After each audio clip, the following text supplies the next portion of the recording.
Bonjour à tous et bienvenue dans Starter. Aujourd'hui au programme, nous sommes en immersion au sein des GAFAM et nous allons mettre en évidence évidemment le licenciement et le harcèlement abusif. Pour ce faire, je suis venu avec mon garde du corps personnel afin que rien ne m'arrive car c'est des sujets dangereux auxquels je voulais parler. Nous faisons partie d'un groupe d'activistes terroristes écologistes Europe Les Verts. Final Fantasy VII fête ses 25 ans aujourd'hui et nous sommes bien sur Starter, nous sommes bien en direct, nous sommes bien le 17 novembre. C'est parti.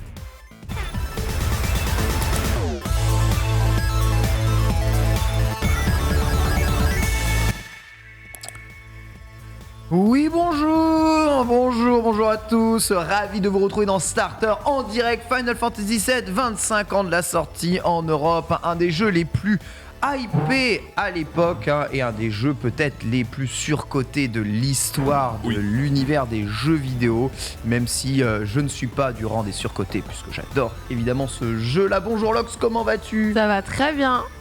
Moi je sais pas si c'est surcoté ou pas. FF8 toi, plutôt dans ton cœur, non ? Ouais. Même pas. Si, c'est vrai. Franchement, Team Cloud, c'est bon. On en parlera en fin d'émission. Mais la première fois que j'ai joué à ce jeu, ma première remarque a été qu'est-ce que c'est que cette merde ? Vraiment. Super. Et du coup, quand tu lanceras Pokémon, tu penses que tu diras quoi ? Les persos tout carrés et le système de combat où tu joues pas. Qu'est-ce que c'est que cette merde ? Et après, mon cerveau s'est mis en marche.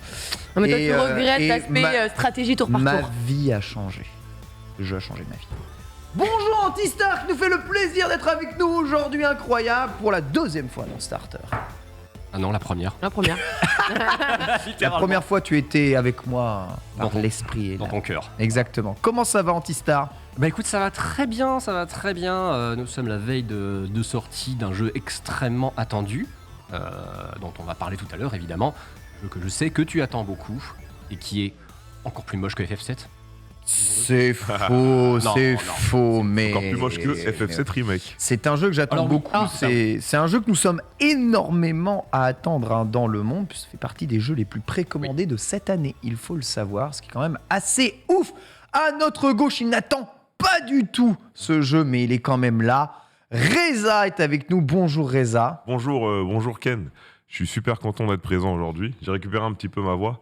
Même si c'est un peu... Ah ouais, c'est vrai qu'on a pris du dommage, important. On a pris des dégâts, donc j'espère que tout le monde avait kiffé. Je sais pas, j'ai pas trop vu franchement, tous les replays. Je vous regardais sur les finales de Dragon Ball FighterZ et j'ai kiffé. Incroyable. C'était plus du commentaire, c'était de la hype motion action, mais ça transpirait la vérité et l'émotion. Ça faisait trop plaisir. Nous avons été touchés et super contents de fêter avec vous l'anniversaire du coup d'FF7. Moi, j'ai fait FF7 sur Play 1 à l'époque quand il est arrivé en France. J'ai pas encore fait FF7 Remake que je dois faire avant la fin de l'année. Ce qui veut dire que tu dois avoir un certain âge. 31 ans en janvier. Oh, c'est tellement jeune. C'est tellement jeune et vieux en même temps. Voilà, on est au milieu. Mais c'est un très bel âge. Pour moi, de 30 à 50 ans, pour moi, c'est de très belles années. As-tu fini God of War Ragnarok ? Ah non, pas encore. D'accord. Nous avons un travail, monsieur, donc j'ai travaillé avec toi pendant 3 jours. Je sais. J'ai pas pu toucher à un seul jeu vidéo non plus depuis. J'ai pu glisser un peu, quelques heures par là. J'ai 17 heures à peu près. J'ai lancé le jeu en Give Me God of War directement. L'histoire est cool, le niveau est cool. Bien, non... On est genre de jeu de combat, nous, c'est pour ça. Est-ce qu'on se fait backseat aussi en mode God of War ? Non. Est-ce que t'as les PNJ qui te disent sans arrêt faut que tu fasses tel ou tel truc ? Ah, dans le jeu, si, ça c'est sur plus les énigmes, c'est pas sur les combats. Ouais, c'est il y a toujours eu ce truc où en fait, il te parle même depuis God of War 4 où c'était un peu moins visible, mais comme j'avais fait aussi God of War 4, après en Give Me God of War sans le HUD, t'as quand même des indications parce que Mimir te parle et Atreus te parle un peu parfois. Donc ils ont gardé ce truc-là pour les énigmes où par exemple Mimir il va te dire viens on essaye de faire comme ça, on essaye de faire comme ça. Mais bon, c'est pas tout le temps quoi. T'as toujours quelqu'un, si tu trouves pas, qui est là, hey, listen, va faire les trucs machin. Tu sais, un PNJ, si tu lui parles pas, jamais il te donne d'indication. Et ça, c'est beau. Au programme de ce starter, aujourd'hui, nous allons parler de la fin des jeux Blizzard en Chine. Disney est en pleine crise. Alors, peut-être vous le saviez déjà, mais l'ensemble des GAFAM subissent actuellement des restructurations assez importantes. Sommes-nous à l'aube d'une crise financière majeure? On en discutera. Et enfin, Michael Keaton, le Batman originel au cinéma, ne devrait plus incarner le rôle de Batman, mais vous allez pouvoir le revoir dans certains autres films d'ici. On en parle évidemment. Quel a été pour vous le meilleur Batman ? On discutera évidemment de tout ça au cours de l'émission. Puis Reza nous fera découvrir les jeux Made in France, sincèrement, vachement bien mis en avant par les Game Awards, ces jeux Made in France, mine de rien. Moi, j'ai voté la France. Ouais. Il y a des ouf par les jeux français. Ouais. J'ai voté un peu la France. Mais on a du talent, c'est bien. Il y a 2-3 trucs encore, on peut s'améliorer, je pense, mais on a du talent et c'est cool. Toutes les catégories, il y avait Shifu, j'ai voté Shifu. De ouf. Un jeu français qui manque dans les Game Awards, c'est Tiny Kin. Ah, c'est très dommage. Je l'ai pas fait malheureusement. Même c'est pas vrai, dans Tiny Kin, c'est français. C'est français. Non mais c'est trop bien le jeu. T'as Stray, t'as Tiny Kin, t'as Shifu. Stray, j'ai donné une voix aussi. Comment il s'appelle, Requiem. Il y en a encore un. Blacktail, malheureusement, il s'est retrouvé dans des catégories où je devais voter autre chose. Donc j'ai pas pu lui donner de voix. Mais Stray, j'ai donné voix. Shifu, j'ai donné voix. Et dommage qu'il n'y a pas eu Have a Nice Death. Je crois que c'est un jeu 2022, non Je l'ai pas vu. Il est sorti déjà, Have a Nice Death. Moi, je n'ai vu. Oui, je n'ai vu que le portage Switch qui est prévu pour la Switch. Donc, je sais pas s'il est déjà sorti, mais c'est possible.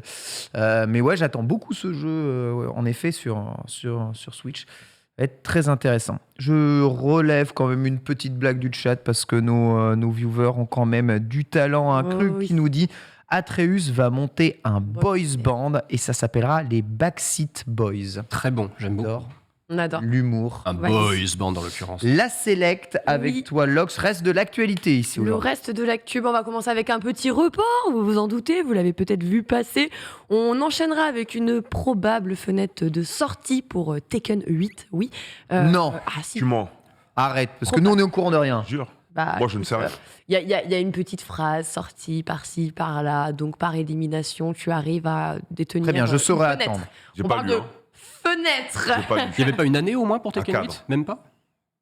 On verra. D'accord. Je fais pas la news maintenant.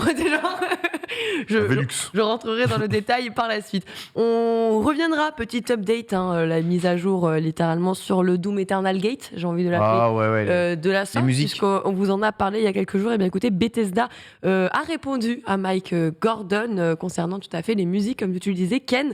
On va parler de Syntro et surtout Volition qui va rejoindre Gearbox, entre autres. Gearbox. Littéralement. On parlera justement aussi d'une petite actualité, d'un petit jeu de votre maison Hogwartsienne. J'ai envie de dire, oui, vous avez peut-être vous la connaissez déjà, je sais, sur ce plateau, je suis déjà en compagnie d'un Pouf-Souffle, exactement. T'as vu, j'arbore les couleurs. Ouais, en plus, ça arbore les couleurs. Moi, j'ai pas du tout la bonne couleur, je sais même plus. J'ai une écharpe Gryffondor, moi, donc du coup, par défaut... Et bien en tout cas, sachez que si vous n'avez pas encore découvert votre maison, vous avez peut-être des avantages à en tirer si vous comptez jouer à Hogwarts Legacy. Voilà, il y a un petit site où on rentrera dans le détail.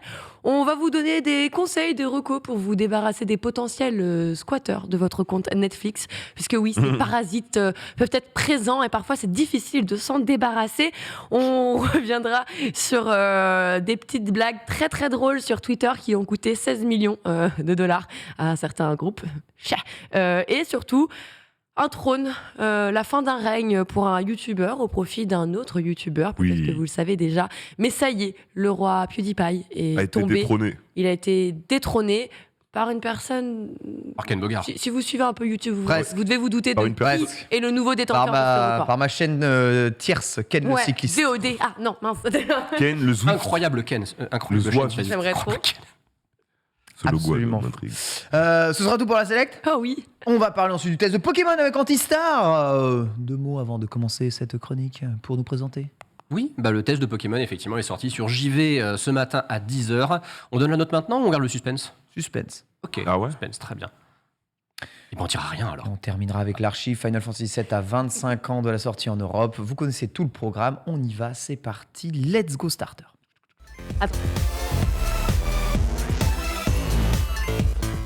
Et je travaille trop, mais hier à 23h, j'étais encore là à faire du ping-pong. Et ce matin, je me suis levé très tôt pour un rendez-vous qui a été déplacé de 2 semaines. Donc je suis ultra en forme, bien entendu. En joie. On va parler de Blizzard qui met en joie probablement tous ses fans, tant la qualité de production des jeux Blizzard aujourd'hui est une masterclass absolue. Eh bien, sachez que c'est une telle masterclass que NetEase, l'immense entreprise chinoise qui avait lié il y a 8 ans un partenariat avec Blizzard pour distribuer les jeux en Chine. Je vous rappelle qu'en Chine, il est impossible de distribuer des consoles de jeux ou des jeux vidéo, d'ailleurs quelques produits culturels que ce soit, d'ailleurs, sans l'accord d'une entreprise chinoise qui elle-même est adoubée par le parti, évidemment, communiste chinois.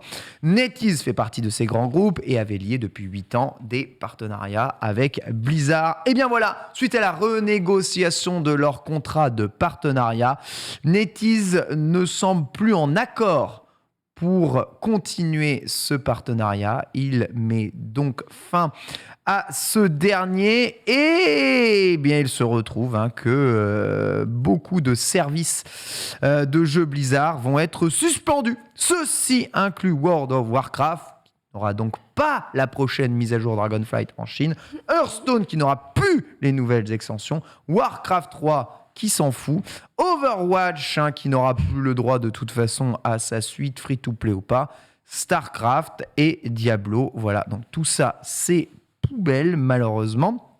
Voilà, les deux parties vont peut-être essayer de retrouver un terrain d'entente, mais ça ne se fera très probablement pas en 2023. Voilà, Blizzard, de toute façon, bientôt, Microsoft va devoir trouver ses autres partenariats. Et on sent bien que Microsoft a quand même quelque chose à jouer dans la balance. On sent qu'en 2023, Blizzard va basculer chez Microsoft, que NetEase n'a pas spécialement envie de s'allier avec certains GAFAM pour distribuer justement des produits Microsoft. La guerre est vraiment déjà en marche sur les marchés financiers. Le communiqué déclare d'ailleurs que les deux parties n'ont pas trouvé d'accord. Le fonctionnement et l'engagement de Blizzard envers les joueurs et les employés sont, eux, total. Mais voilà, sans l'accord de NetEase, c'est mort. Voilà, Blizzard qui perd une grosse part de marché. Est-ce que ça peut peser un peu dans la balance ou est-ce que ça fait déjà partie d'une stratégie? Vous pensez Microsoft aura moyen de pénétrer le marché chinois par une autre porte, selon vous, Reza? Non. Je pense qu'ils vont fermer. Ils vont fermer de plus en plus la porte ouverte avec les jeux console. On rappelle que Diablo et WoW en Chine, ça représente quand même un truc. Ça représente un truc. En vrai, c'est bête de. Enfin, oui, à long terme, c'est bête de se fermer les portes de la Chine. On sait que la Chine aujourd'hui, c'est un marché extraordinaire. Surtout quand on va parler du mobile, de Tencent et tout ce qui va avec. Moi, je pense plutôt qu'ils vont réussir à trouver quelque chose à mi-chemin pour mettre tout le monde d'accord. Mais qu'à terme, je pense pas qu'ils vont totalement fermer la porte au marché chinois. Ce sera des grosses pertes sinon. Ça fait énormément à perdre. Antistar, ce marché chinois de plus en plus difficile. On sait qu'il y a encore quelques mois, ils ont gelé la totalité des validations de jeux vidéo sur le territoire, qui doit être approuvé évidemment par l'organisme d'approbation pour vérifier que les core values chinoises soient respectées dans les jeux vidéo. C'est un gros coup dur encore pour Blizzard, ça. C'est un gros coup dur pour Blizzard, c'est surtout peut-être un gros coup dur potentiellement pour Microsoft en fait. Parce que Microsoft n'a toujours pas acté officiellement le rachat de Activision Blizzard. Le truc, c'est que même si Microsoft, on sait que leur pénétration des marchés asiatiques, ça n'a jamais été extraordinaire, ça peut quand même, je ne vais pas dire les freiner dans leur velléité d'achat, parce que de toute façon, eux, ils veulent racheter Activision Blizzard, on le sait depuis je ne sais pas combien de mois. Mais si, à un moment, dans leur processus de rachat, ils réalisent qu'il y a tout un marché sur lequel ils ne vont pas du tout pouvoir s'implanter, je ne dis pas que ça peut faire capoter le deal, mais est-ce que ça peut le remettre en question sous un certain angle? Adono Senju nous déclarait que durant le rapport financier de 2021, NetEase représentait 3% du chiffre d'affaires de Blizzard. Aujourd'hui, ce n'est pas négligeable non plus, Lox. C'est pas négligeable, surtout quand on sait, NetEase, Tencent, deux gros big boss qui se partagent quand même un marché considérable littéralement. On sait qu'aujourd'hui, la majeure partie des éditeurs ont envie de s'implanter là-bas parce qu'ils se rendent bien compte, on l'a vu avec Minecraft typiquement, Minecraft qui était déjà un succès planétaire, est devenu mais colossal encore plus le jour où il est arrivé en Chine et qu'on a arrêté d'avoir des espèces de clones bizarres gratuits de Minecraft. Donc on comprend qu'en termes d'investissement sur le secteur, ce soit hyper important, c'est une zone capitale limite en termes de business. Maintenant, est-ce que c'est vraiment la priorité? Est-ce que justement, comme tu le disais, après le freeze, après les nouvelles applications, c'est-à-dire éditer d'une certaine manière de nouvelles choses qu'ils ne veulent plus voir désormais dans les jeux. On avait certains personnages de Genshin qui étaient mentionnés typiquement. Oui. Donc on sait que typiquement, ils peuvent... En fait, ça représenterait une dose de travail supplémentaire. C'est pas comme quand tu feras une mise à jour et que tu vas aller sortir un nouveau personnage. Il faudra que le chara design soit corresponde à tout le monde et donc soit implémenté en fonction de ce que eux là-bas tolèrent. Soit il va falloir justement qu'ils fassent tout différemment et donc se rajoutent une couche de travail alors qu'ils en ont déjà assez comme ça. Après, vous savez, en vrai, NetEase prend une grande partie de part du gâteau de tous les revenus Oui, mais des c'est jeux là-dessus. Donc, si tu veux être édité en Chine, c'est souvent tout bénef pour les entreprises. Et malgré ce tout bénef, quand tu veux renégocier en disant mais ça serait bien de nous donner un peu plus, c'est nos jeux quand même, vous ne faites que les distribuer, bah ça dit non et puis c'est pas grave, ils sont tellement gros ces organismes-là, mais ça pourrait continuer avec d'autres partenaires. On sait que c'est avec NetEase ou avec Tencent que Nintendo distribue la Switch ou d'autres organismes comme ça qui permettent de distribuer pas mal de jeux vidéo. La Chine, ça représente un marché gigantesque et surtout pour le mobile. Admettons que demain, les jeux King ne puissent pas arriver sur le marché chinois. On sait que que Microsoft rachète aussi beaucoup pour justement les jeux mobiles. Ça peut devenir très très grave. Affaire à suivre. En tout cas, sachez que plus de jeux Blizzard en Chine ne serait que la première porte d'entrée à peut-être plus de jeux qui seraient privés. En tout cas, vu les récents investissements de NetEase et de Tencent en matière de jeux vidéo, ces derniers auraient la capacité de produire leurs propres jeux et du coup ne plus avoir besoin d'éditer les jeux des autres. On va parler un peu GAFAM avec Disney en crise actuellement après Twitter, Facebook, Microsoft, Amazon. C'est au tour de Disney d'annoncer une vague de licenciements. Je vous remets un peu en place les faits. Je ne sais pas si vous avez suivi, mais sachez actuellement qu'il y a des vagues de licenciements gigantesques chez la plupart des GAFAM. Microsoft, en fin octobre, a déclaré devoir licencier, en tout cas lancer une vague de départ de plus de 1000 employés des sites Business Insiders et Axios de leurs entreprises. Alors 1000 employés de Microsoft, c'est pas grand-chose. Finalement, c'est l'entreprise qui s'en sort un peu le mieux chez les GAFAM. Facebook, alias Meta, vient de procéder à une plus grande vague de licenciements de son histoire. Mark Zuckerberg a pris la décision de laisser partir 11 000 personnes, soit environ 13% des effectifs totaux de Meta. On rappelle, Meta qui perd des milliards de dollars chaque année. C'est une véritable débandade. Amazon, on dit le géant Amazon ne peut pas être touché, ils sont partout, ils sont dans nos campagnes. L'information est toute fraîche, mais Amazon semble s'apprêter à lancer un plan de licenciement d'environ 10 000 personnes, là aussi représentant une grande partie de leurs employés. Google n'en est pas évidemment à son coup d'essai d'un point de vue plan licenciement, puisqu'à chaque fois qu'ils sortent une boîte, une société, il y a 80% de chances pour que ça ne marche pas comme Stadia. Donc évidemment, la firme a remercié la moitié des effectifs de son incubateur de start-up, là, Area 120, et leur a dit au revoir. Voilà. Pour le cas de Disney, on sait qu'ils encaissent une perte de 1,47 milliard de dollars. Normal, ils ont lancé un Disney+, une plateforme, ils ont dû faire des investissements de ouf malade. L'action Disney a perdu 13% en bourse ces dernières semaines. C'est même pas sur l'ensemble de l'année. Bob Chapek, le PDG, déclare solennellement que les temps sont durs et que les prochaines semaines s'annoncent encore pire.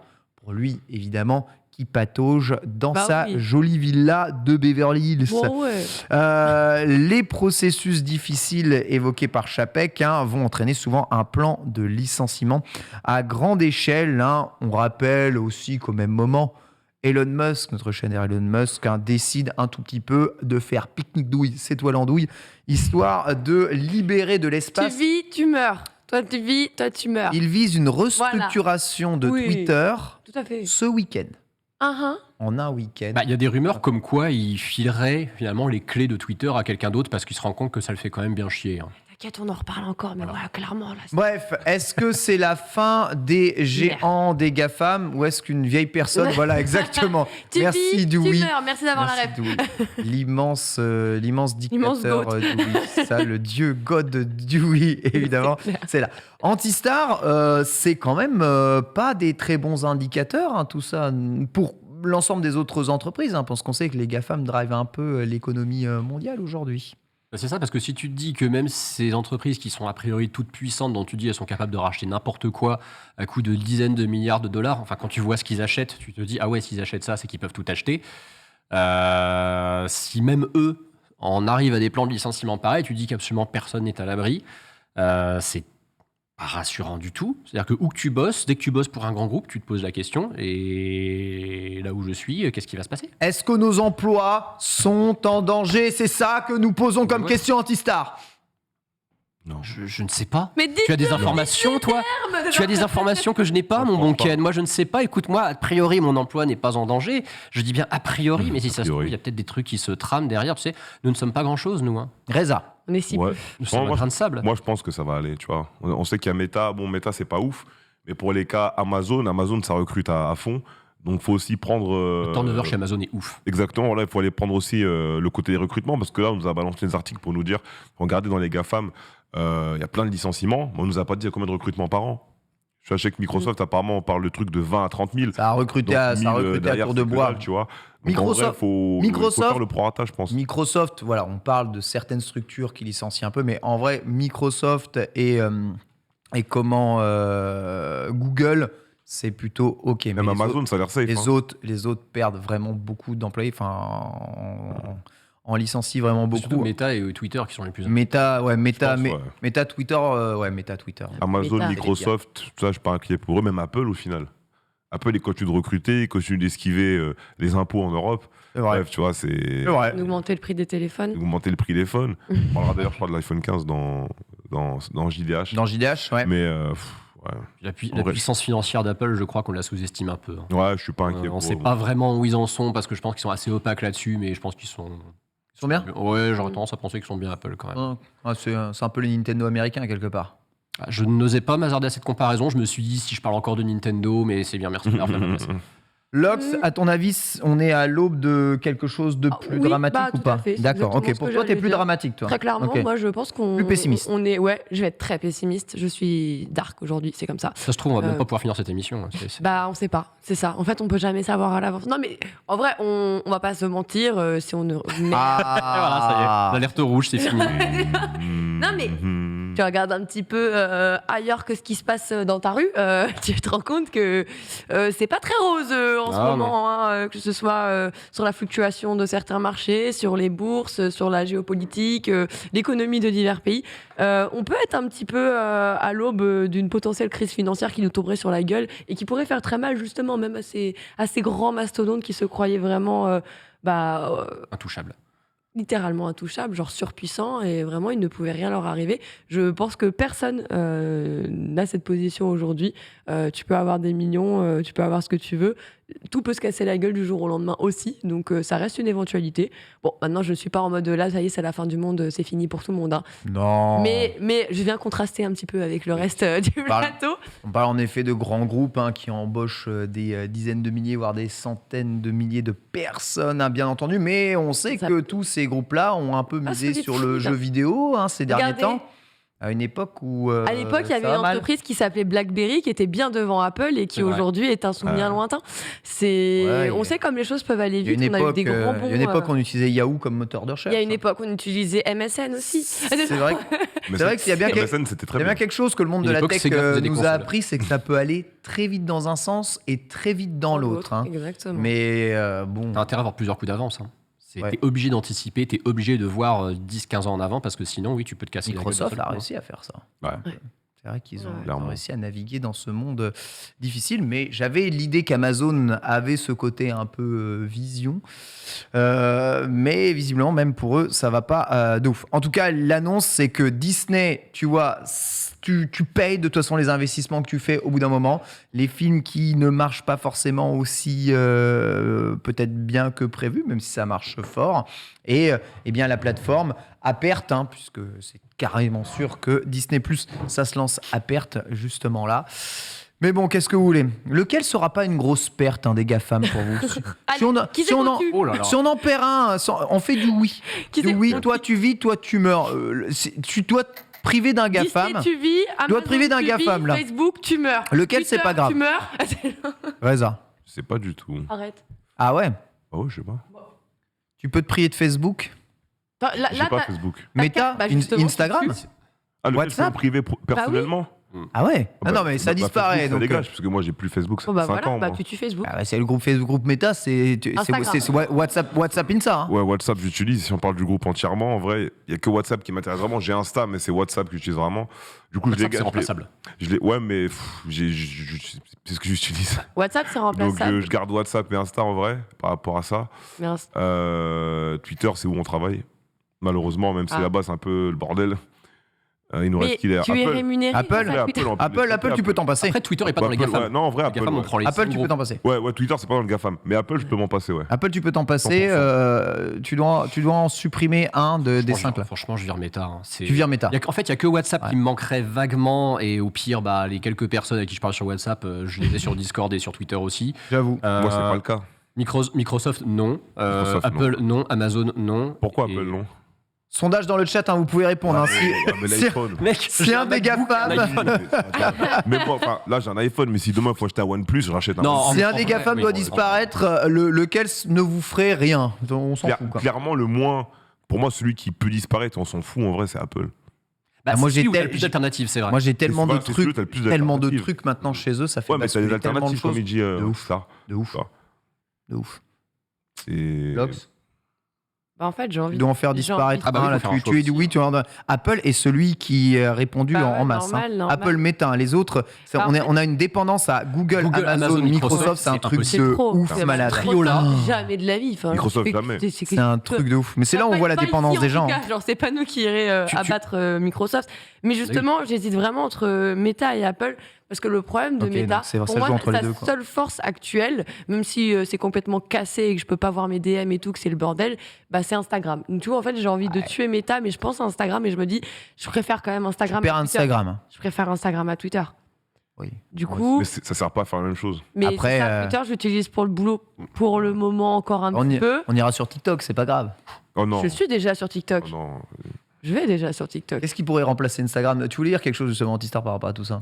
Ah non, je voulais juste te dire que Instagram, en fait, ça fait 10 ans que j'essaie de comprendre à quoi ça sert, littéralement.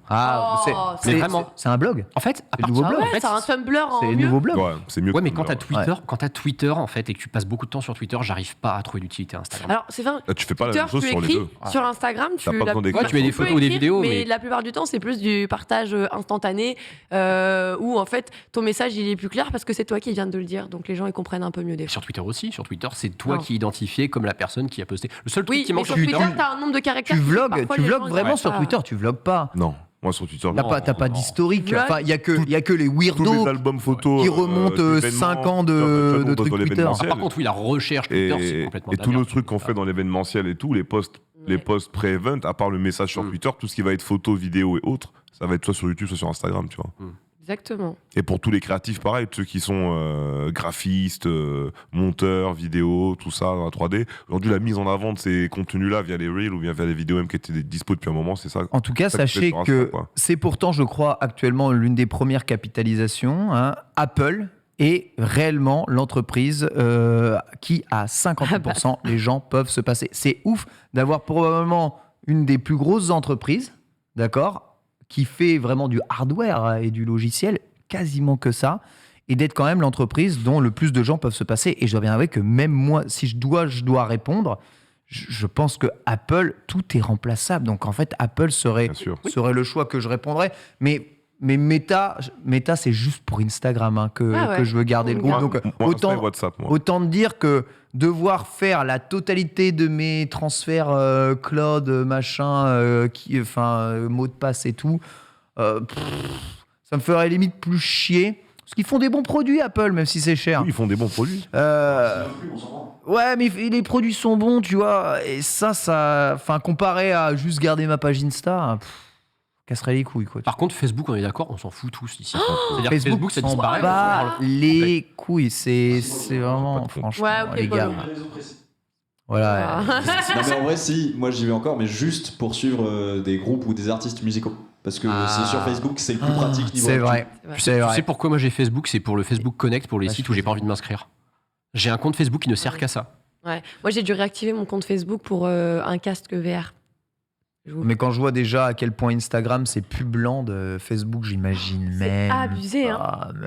Ils ont augmenté Là, les c'est règles de trop, fou. là. Là, c'est trop. À Instagram, ça devient insupportable. Un post sur 2, là, c'est juste fou. Bref, voilà en tout cas pour tout ça. Les nouvelles sont réjouissantes, mais sachez que si on doit en faire disparaître un, ce sera Apple. Voilà, qu'ils disparaissent tous contre Apple, évidemment. Ici, on va Nintendo parler. est sauvé, c'est le principal. Hein? De toute façon, Nintendo, hein, c'est pas un GAFAM. Nintendo, c'est Ouais, un petit Nintendo, artisan, donc ils voilà. sont rien. Ah, mais ils sont que dalle. Nintendo, Une goutte d'eau dans cet océan. Nintendo ne sera bientôt- jamais un GAFAM. Nintendo devient un GAFAM, Nintendo perd son âme. Et ça rime en plus, je viens de m'en rendre compte. De toute façon, Nintendo n'a déjà plus d'âme. mais si, Nintendo a toujours mais eu une âme. si, Ouais, non, mais ouais. si. Avec La bagarre, les gars, la bagarre. Les- On a les Reza, t'es venu dans Les les amis les bro, dirigeants t'as une bière, s'il te plaît. les dirigeants de Ah, Nintendo, ils ont pas tous de bière. 70 ans, donc Je fais autant Pas te de bière, dire, moi, les gars. ils sont là. Aïe, Il aime aïe, bien, aïe. il aime Moi, bien Kidron l'a pas Nintendo. fait non plus, donc bon. Allez, on va dire que les guests sont exemptés de prière. Ok. On va parler un peu de Michael Keaton. Peut-être était-ce votre Batman préféré. Vous savez, il y a toujours quel est votre James Bond préféré, quel est votre Batman préféré. Et là, Michael Keaton, il y a pas mal de chamboulements chez DC. Il y a quelques mois, on apprenait notamment l'annulation de Batgirl. Ça, il y a un film Batgirl. Il est tourné. Il est pas. Il est tourné, il est fini. Mais il est il là, sort pas. le master, il ne sortira pas. Il ne sortira Bah, pas. en fait, Ils non. ont dit c'est éteint, il sort pas. C'est ça, 80 millions de budget. L'argent foutu Les gens par chez les Warner fenêtres. ont regardé le film, ils ont dit plus la merde, frère, on refait pas un Suicide Squad. Poubelle, voilà. On a aussi appris qu'il va y avoir des reshots de Aquaman 2 pour peut-être un peu plus coïncider avec les nouvelles directions que veulent prendre évidemment d'ici récemment après le succès de Black Adam. Et récemment, c'est James Gunn qui a débarqué pour reprendre la main sur l'univers d'ici. Il a récemment déclaré qu'un plan sur 10 ans était prévu. On apprend désormais que Michael Keaton ne devrait pas pour autant redevenir Batman. Michael Keaton, il a quand même un peu d'âge, même s'il joue un des méchants dans le deuxième Spider-Man. Il joue comment le faucon Vautour. Voilà, exactement. On voit sa statue de cire, c'est ça Ouais. du musée Grévin. C'est Non, c'est la de statue de cire, cire, ça. C'est sa statue du musée Grévin, ça. Bah- Il me semble bien. Hein. Bah, il bouge pas, donc c'est de la cire. Ah là, il a l'air plus mort que vivant. Hein. Là, non, mais là, c'est statut, ça. là, c'est un faux mouvement zoom, hein, je reconnais. Hein. C'est pas moi, c'est pas moi qui va faire ça. Hein. Non, non. triche à mort. Batou.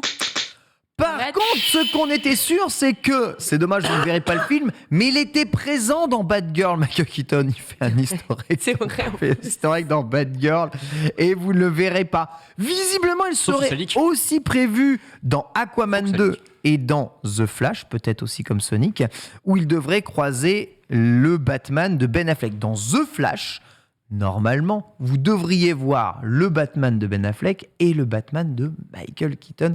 Et les deux devraient faire un easter egg ici. Je vous rappelle, Flash courant très très vite. Parfois, il brise les dimensions Ouais. en allant plus vite Trop que rapide. la lumière et se retrouve dans des dimensions alternatives. Hein. C'est le propre de The Flash, parce que sinon, c'est juste un mec qui court vite et c'est nul parce que Superman court plus vite. Donc, Il vole en plus. oui, en plus, Ah, il mais là, vole. c'est- Flash, il vole c'est- pas. Hein Donc, La non. théorie des cordes. The Flash est beaucoup plus rapide que tout ce qui existe dans l'univers. Et c'est ça qui est juste assez hallucinant. Bon, on a déjà eu celui de Ben Affleck, voilà, celui de Pattinson et celui apparaissant dans le film d'animation du Crypto Super Chien, j'avoue, quel enfer. Celui du film Lego Batman, hein, bien entendu, où le Batman doublé par Keanu Reeves. Incroyable, Ah, c'est mais vrai. vrai. C'est vrai. Hein.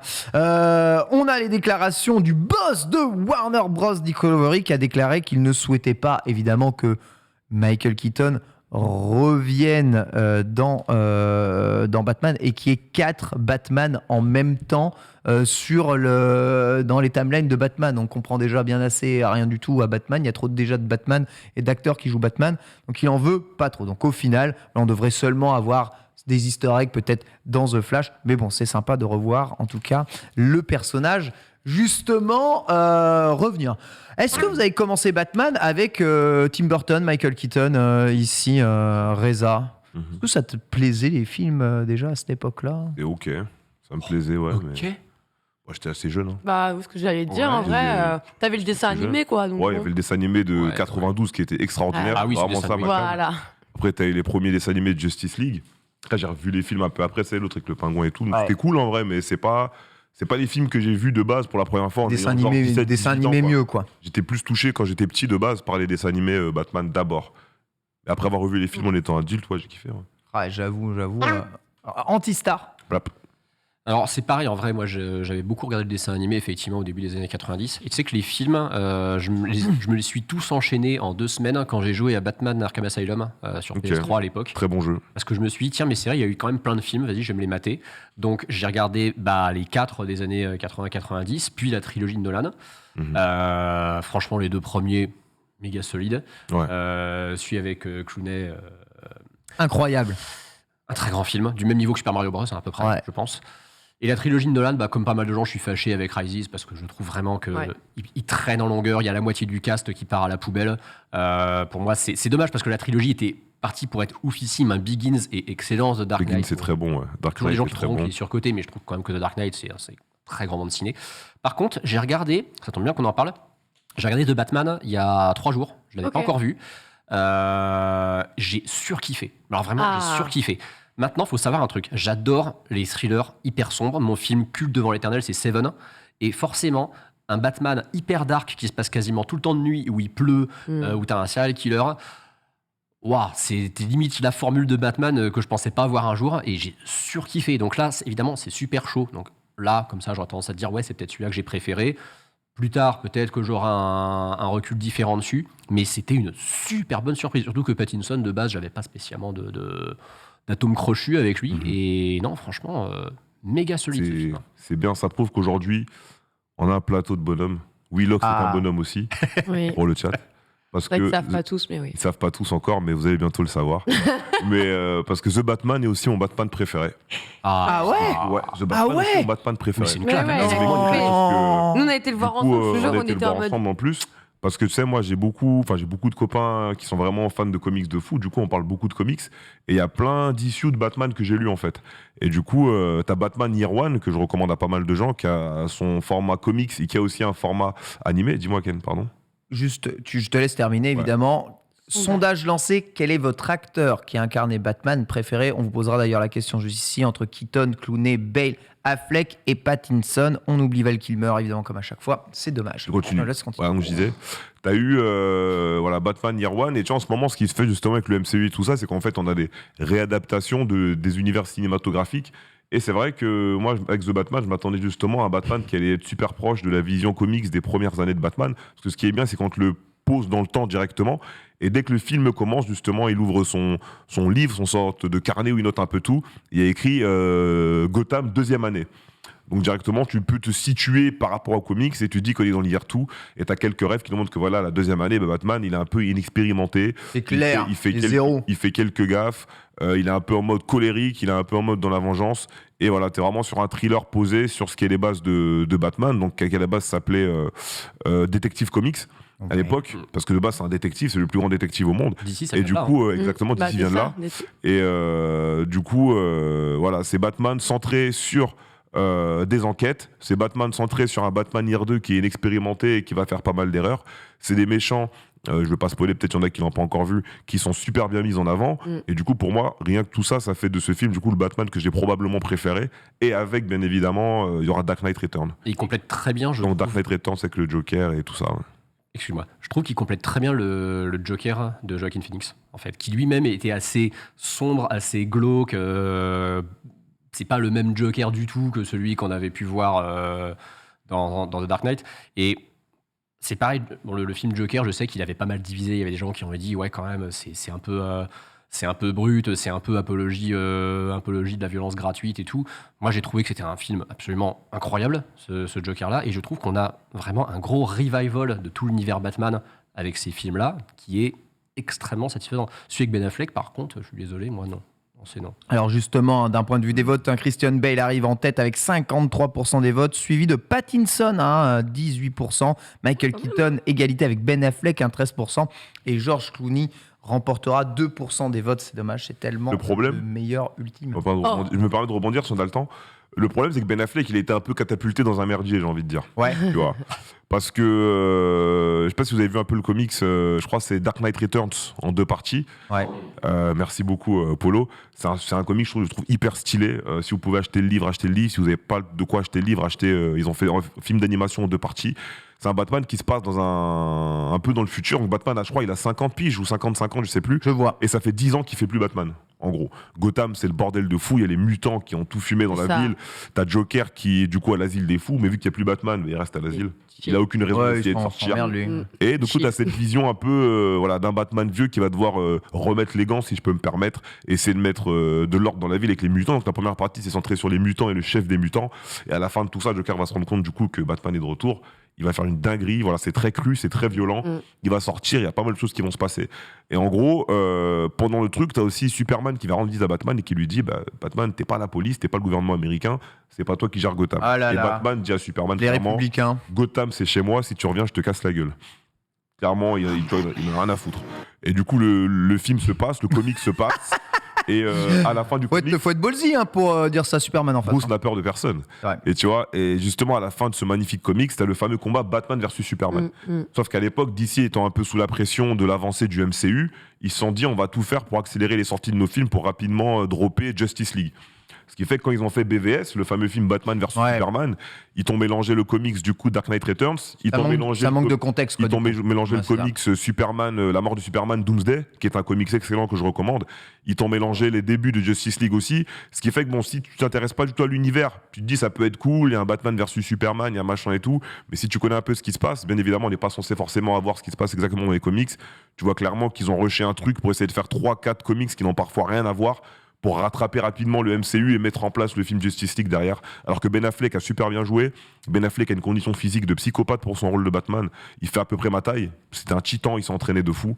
Et je kiffe le bonhomme. Tu verrais bien dans le rôle de Batman, toi. Non, même pas. Mais voilà, mais malheureusement, je trouve qu'il a été un peu foutu dans un traquenard qui fait que on n'a pas pu l'utiliser comme on aurait dû l'utiliser, je pense personnellement. Quel a été votre acteur préféré incarnant Batman, Lox? Franchement, moi j'ai voté Bale. Mais... Bale, très bien. Écoute, ça me va. T'es pas obligé d'être triste. Il y en a eu plusieurs des bons. Non, mais c'est que c'est dur quand même. Il y en a eu des bons. Oui, c'est vrai. Après, j'aime bien Batman, quoi. Comme le Anti-star. C'est très très dur de décider entre Bale et Keaton. En vrai. Par contre, ça joue entre les deux. Mais je trouve que Bale incarne mieux Bruce Wayne en fait que les autres. Exactement. Je trouve que donc du coup c'est le plus complet finalement parce que il a égalité avec Keaton pour ce qui est de Batman, mais en tant que Bruce Wayne, pour moi c'est le plus convaincant. Let's go.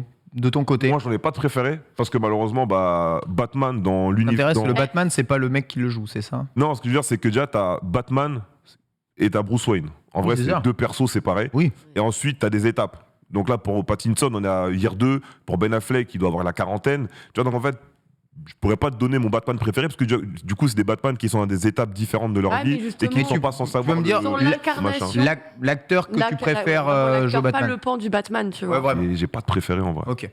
Je n'aime bien plusieurs. Bah ouais, mais moi aussi, mais j'ai pas de préféré. Il y en a que t'aimes pas du tout? Non. George Clooney?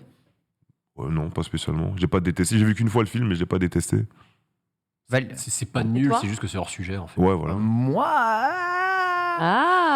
Moi, je pense que c'est Ben Affleck. Non. Si. Ok. Moi, j'aime bien le Batman 40 ans daron qui se la joue et qui crave des armures.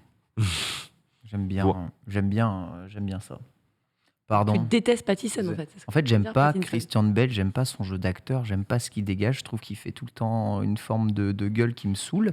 Et Ben Affleck, il est pas très réputé pour avoir une diversité. Et Pattinson, même s'il a fait un super film, je trouve qu'il a le charisme d'une moule pas fraîche. Donc c'est. Je pensais ça avant de le voir dans Batman. Exactement.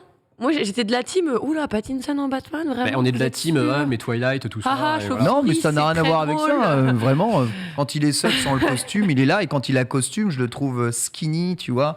Ce qui est pas trop. Ah ouais, mais du coup, je préfère les Batman bulky. Mais c'est moi, un Batman un peu Origins aussi, c'est ce qu'on expliquait Ouais. tout à l'heure. Je sais. C'est le début de sa carrière de justicier. C'est peut-être Je pour dis ça pas que qu'il c'est a le meilleur acteur, hein, Ben Affleck. Juste en termes Par contre, d'acteur. Ben Affleck, c'est un très bon Bruce Wayne. Ah ouais, Par rapport à Bale, tu vois. crash. Pour moi, c'est un très bon Bruce C'est Wayne. pas Ben évident Affleck. d'incarner Crash deux la lambeau. personnages différents Ouais. en même temps. Hein. On va passer à la suite après ce débat endiablé évidemment sur le Batman et découvrir des jeux made in France avec Reza. C'est parti.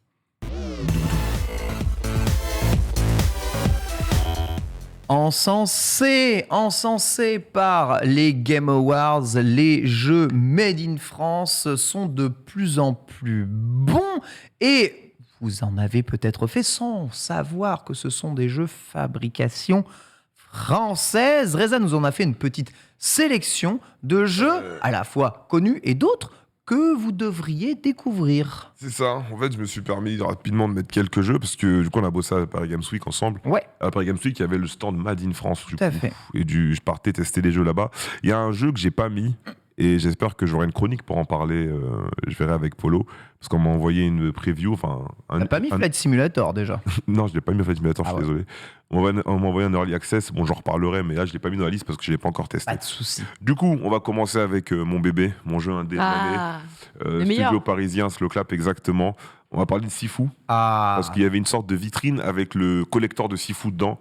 Bien évidemment, j'aurais pu prendre la vitrine et rentrer avec chez moi. c'est vrai. Mais comme je suis un garçon bien éduqué par ma petite maman, Oui. j'ai décidé de laisser la vitrine sur place. T'aimes la Bien, baston, Reza. mais que dans les Voilà, jeux vidéo. Exactement, je suis un homme bien. Voilà. Ouais. Donc on a cette Sifu Redemption édition qui est sortie sur Switch. On n'oublie pas que je suis né le 17 janvier et s'il reste des packs, vous pouvez le... Bientôt l'anniversaire. La Résence. Vous pouvez le commander tout de suite et le garder jusqu'au 17 janvier pour venir me le remettre à Webedia Levallois. Voilà, je serai là. Tu Je sais suis qu'on là l'aura, tous les jours. on l'aura dans les Amis Bro probablement ce collector. Ah ouais, en plus, Bah ouais. voilà, je serai pas loin. Et ouais. Donc si tu veux Tu sais envoyer, ça part qu'il de aurait là. mieux valu. Enfin, Que je le si dise tu pas. lui donnes pas, fallait pas lui dire en fait. Mais qui sait, il y en aura peut-être deux. En tout cas, voilà, il y a la Rédemption édition. Donc là, je vais parler surtout de la Rédemption édition parce que le jeu Bim. est sorti, ça fait longtemps, on s'en fout. Du coup, là, c'était surtout l'édition qui était disponible sur place, affichée. Donc, il y a un certificat exclusif signé par l'équipe du studio Slow Clap qui a été numéroté et il y a que 300 exemplaires. Oh, Il y a ouais, le jeu c'est physique rare avec en sur plus. Switch qui est dedans. La magnifique figurine du coup du personnage principal qui est livré avec, un artbook making of de 160 pages qui regroupe des documents de conception et les témoignages du studio Slow Clap sur le développement du jeu. On a un magnifique steelbook qui est aussi mis dans cette magnifique édition, 3 lithographies, un pendentif, ce qui lui permet de ressusciter dans le jeu, la bande son qui va être fournie en digital et pas en CD malheureusement, et du coup une boîte inédite du jeu. C'est vraiment pas mal, hein. Tu Mais parles à un l'artbook- connaisseur de l'artbook est collector, physique. là en plus en face, ouais. Ouais, mais l'artbook est physique et ça, c'est quand même cool. Moi, Oui. franchement, quitte à choisir entre avoir une OST physique et un artbook physique, je prends 10 fois l'artbook. Ouais, je pense aussi, Ouais. c'est mieux. La musique, je suis vraiment passé au démat sur la musique pour le coup. Et c'est, Ah ouais. Ah, moi j'aime bien avoir un bon vinyle quand même. Alors, Surtout les pour un vinyles, jeu c'est cool. aussi bon où la musique Ouais. est aussi stylée, tu vois. Pour le coup, je ne crache pas du tout Il est beau sur un l'artbook, vinyle. hein. Et en plus, Oh, apparemment, elle cette est version beau. Switch, elle est bien.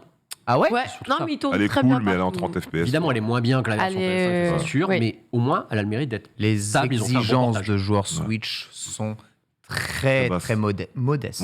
Modestes. Ok. Tout à fait. Du Nous coup, sommes deuxième jeu. déjà dans la fin de l'abondance. Incroyable. Jeu français qui a été nominé aux Games Awards, A Plague Tale Requiem. Hein Nommé. On dit nommé, pas nominé, mais. Ouais, c'est nommé en plus. Tout va c'est bien. vrai. Ah ouais. On Nommé, fait pas. non. Ouais, ouais, ouais. J'ai... Non, c'est Je vrai, rigole. c'est Tout nommé. le monde fait tellement l'erreur que C'est- je ne reprends pas, mais Paul. On touche la phase. Hein. Ouais, Paul est Du au bout coup, de sa qui a vie. été nommé aux Games Awards, A Plague Tale Requiem, qui est la suite du coup de A Plague Tale Innocence, jeu français développé par le studio bordelais Asobo. Du coup, c'est vraiment pas mal ce qui se passe. On suit l'histoire d'Amicia et son frère Hugo. Hugo qui aurait apparemment la malédiction, qui serait porteur d'une malédiction en lien avec la peste noire.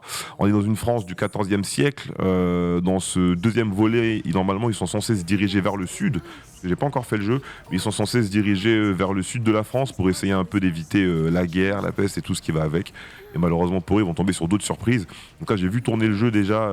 J'ai pu le lancer au moins une fois sur l'ordi sur le Game Pass. Ouais. Il y a du 21/9, ça tourne bien, c'est vraiment pas mal du tout. Cool. Fais-le Et, sur PC, vraiment. ouais, bah je suis sur PC. Ouais, fais-le De toute sur façon, PC, il est je mieux suis sur pour console. PC. Moi, je Il n'est pas PC capé à Master 30 Race, FPS sur Si, console. sur console, il est c'est capé à abusé. De toute façon, non. tu parles à un PC Master Race anti-star, ne t'inquiète ouais. pas. J'ai mon écran 144 Hz, 21 neuvième, tout ça. Non, mais En fait, la version jeu, Game Pass par-dessus, PC est meilleure que Mais la en version fait- Game Pass Xbox. Tu vois, je suis pas un PC Master Race du tout. En même temps, je suis un mec qui joue sur Switch. Hein. Mais Plectel, je l'ai fait sur PS5. Et quand j'ai testé la version Game Pass PC après, je me suis dit, putain, mais pourquoi il n'y a pas de mode performance sur PS5 ? La version PC, elle enterre totalement la version PS5. Et même la version Series X, elle est aussi capée, mais au moins, elle n'a pas de drop de framerate. La version PS5, je trouve que c'est la moins bonne. Ah, c'est Ok. vraiment terrible. De toute façon, ouais, sur PC ici. On va faire ça sur PC. Donc sur PC, de toute façon, j'ai pu voir, t'as tout qui est supporté. T'as le 21 neuvième qui est supporté, t'as le 32 neuvième qui est supporté. T'as plein de modes que tu peux changer. Par contre, un truc, c'est que par rapport aux jeux de sa génération, il y a un petit problème d'optimisation, je trouve, parce que même si t'as un setup de fou, à comparo sur des jeux de la même génération, tu tournes un peu moins bien en termes d'FPS. Sur certains moments ou certains trucs, mais bon, à voir si on peut s'améliorer de ce côté-là. Mais sinon, ça reste assez beau et je suis très pressé de le faire personnellement. Derrière, on a Endless Dungeon. Enfin, je sais pas si je le prononce bien à chaque fois, si c'est Dungeon ou Dungeon. Je sais pas si des gens ici ont joué au jeu. C'est un petit jeu indé développé par Amplitude Studio. C'est une sorte de tower, c'est un roguelite, une sorte de tower défense où tu dois protéger ton cristal contre des hordes d'ennemis. Donc ça, j'ai pu me poser pour tester un peu sur place. C'est pas mal du tout. Donc il y a le fait d'avancer, de débloquer. Ok, c'est des vu en sets d'armes. isométrique et tout. Et c'est un shooter. Exactement, ouais, t'as des armes et tout au corps à corps et en shoot, il me semble, si je dis pas de bêtises. Et du coup, tu dois protéger ton cristal contre des hordes d'ennemis. Donc voilà, c'est du classique, c'est du 1D, c'est de la bourrinance, ça se joue bien, vue ISO. Bon, ça a l'air cool pour le moment, je sais pas du tout ce que ça va donner après, mais avec 10-15 minutes dessus sur le stand, c'était pas mal du tout. Ah ouais, en vrai, ça a l'air sympa. Hein. Ça peut être le genre de jeu en coop qui me dit j'aime bien le PvE comme ça. Peut-être des gens coop qui peuvent vous plaire. Derrière, on a eu. Non, Locke. Mais moi, me regarde pas comme ça, Locke, je t'assure. Non, mais je t'écoutais, j'ai dit, ah non, mais je pensais à un autre jeu. De la Salmon Run, moi. Je pensais à un autre jeu à te ramener, t'inquiète. Ah ouais Ouais. Ok, bah let's go, cool. Let's go. Derrière, on a eu Dune. Gros jeu. Wow. Ah ouais. Ah oui, Je sais ça, pas oui. si ici ça a testé un peu. Spice Ça a pas Wars. testé, mais gros jeu. Voilà, gros Non, mais jeu. il a cartonné, il fonctionne très bien. Gros jeu de stratégie, c'est un 4X donc dans le genre, donc Explore, Expand, Exploit et Exterminate pour les 4X. C'est un peu un mélange de civilisation Age of Empire, tu vois, t'es en stratégie, t'es en vue du dessus, t'as des constructions, t'as de la gestion, donc macro plus micro. C'est pas du tout le genre de jeu que je dose, je suis parti voir un peu à quoi ça ressemble. Et en tout cas, dans le genre, ceux qui jouent à ce genre ont l'air plutôt motivés. De ouf. Ils me disent que voilà, ça va être lourd, Reza, tu devrais quand même jeter un coup d'œil, même si c'est pas trop ton style de jeu, mais à voir derrière. En tout cas, ça s'est bien vendu sur le stand, enfin vendu dans le sens il y avait du monde sur le stand, et derrière j'ai pu un peu checker ce qui se passe sur YouTube, c'est pas mal du tout. Donc ça a été développé par un studio bordelais aussi, donc Shiro Games, donc là on est avec Plectel, pardon, ça fait 2 jeux développés sur un studio français, et ça se déroule du coup dans le désert d'Arrakis, pour ceux qui connaissent un peu Dune, ça part de là. Ça part de là, impeccable. Autre jeu. Autre jeu, Have a Nice Death, dont je parlais en début d'émission. Ah, formidable. Du coup, qui est en early Exceptionnel. access, voilà. Have a Nice Death, c'est vraiment le genre de jeu que moi, que je découpe. Voilà, c'est du 2D, jeu d'action 2D, un peu voilà, Metroidvania. On joue la mort, donc comme vous le voyez dans le trailer ici, on joue la mort, donc du coup qui est CEO de Death Incorporated.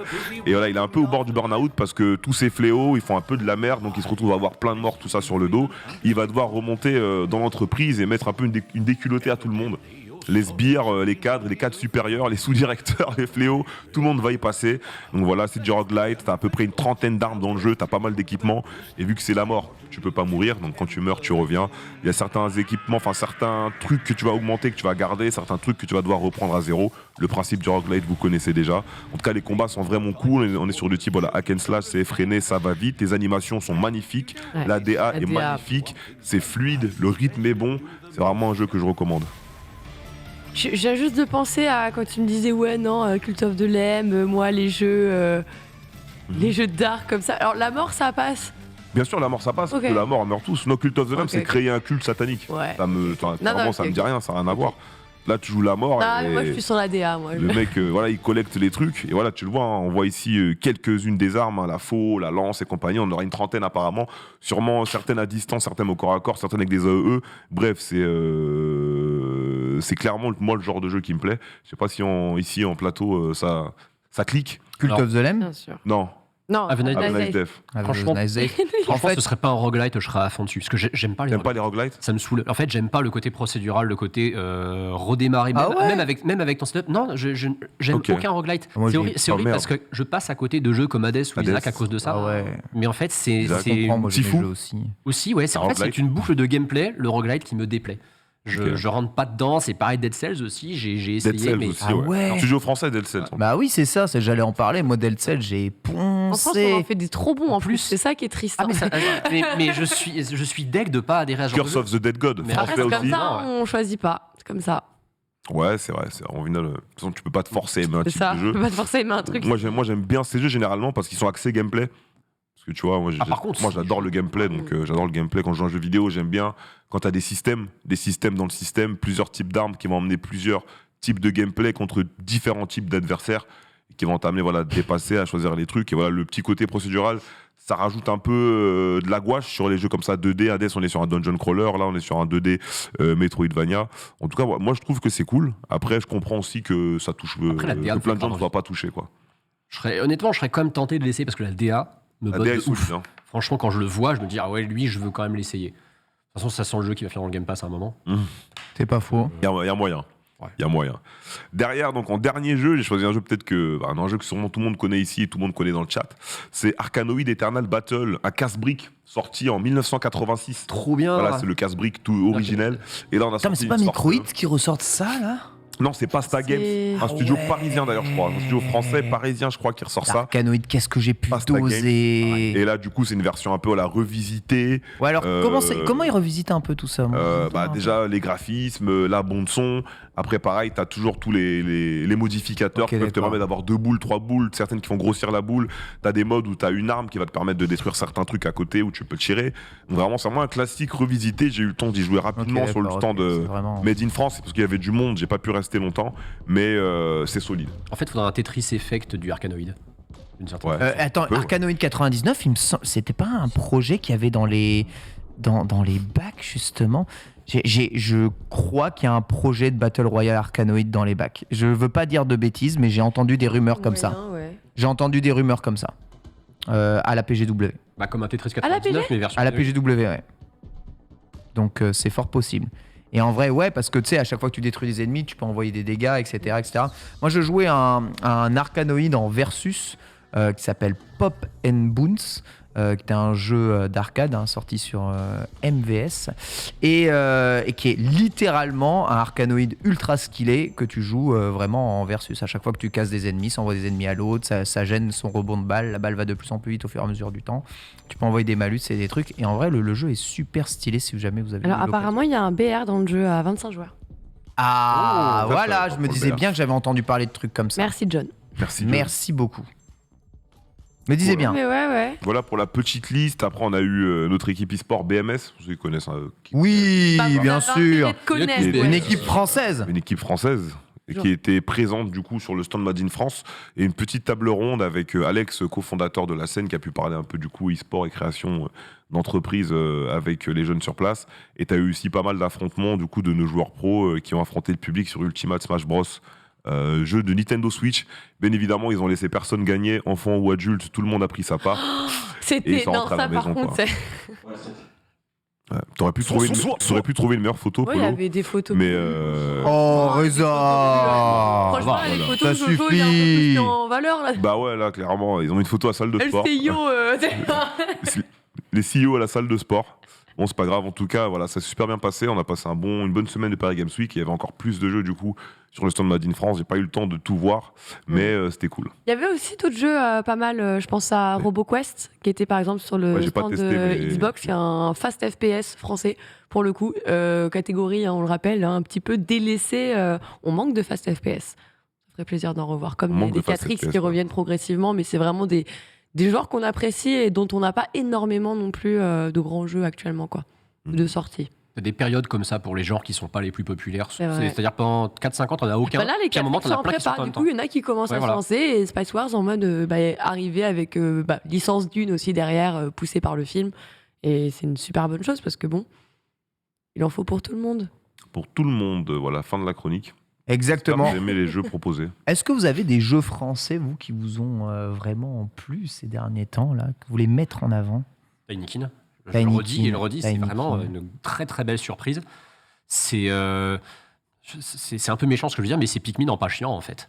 C'est C'est-à-dire Pikmin que- en pas Oh, chiant. Non, mais ça va, Pikmin- Pikmin, c'est pas chiant. Pikmin c'est méga Un mignon, peu. mais je m'amuse pas dedans en fait. C'est trop sérieux. C'est-à-dire que c'est mignon, ok, mais c'est Parce trop qu'il faut que tu sérieux. réfléchisses à comment tu vas faire passer tes Pikmin, faut faire ton trajet, Ouais. quoi. Mais en fait, ça manque d'action. Et Tinykin, c'est le concept de C'est pas un Pikmin. jeu d'action. Mais voilà, Tinykin, c'est un Pikmin platformer en fait. C'est-à-dire que tu as Ok. tout un petit groupe de personnages comme ça, de mignons, qui sont de plus en plus nombreux derrière toi, mais tu évolues dans un décor en 3D où tu as un personnage qui, de base, peut pas faire grand-chose. Il peut juste sauter, flotter et tout, mais il a toute son armée de petits compagnons qui lui permettent de progresser. C'est très joli. C'est assez rapide. Moi, je l'ai fait à 100% en 10 heures. Et Ah oui, tu ça va t'ennuies vite, pas une en seconde. effet. Et tu t'ennuies pas une seconde dans ce jeu. Il y a plein de trucs planqués partout. Il y a une très jolie DA. C'est vraiment, vraiment chouette. En plus, visuellement, il y a un petit côté Paper Mario, je trouve, dans les, Ouais, c'est dans vrai. les Il y a personnages. quelque chose comme ça. Alors ici, ça cite Styx, les jeux Quantic Dream, Soldat Inconnu, bien Dishonored 2, c'est vrai, très Il y a Stray, hein, bien sûr. bon jeu français.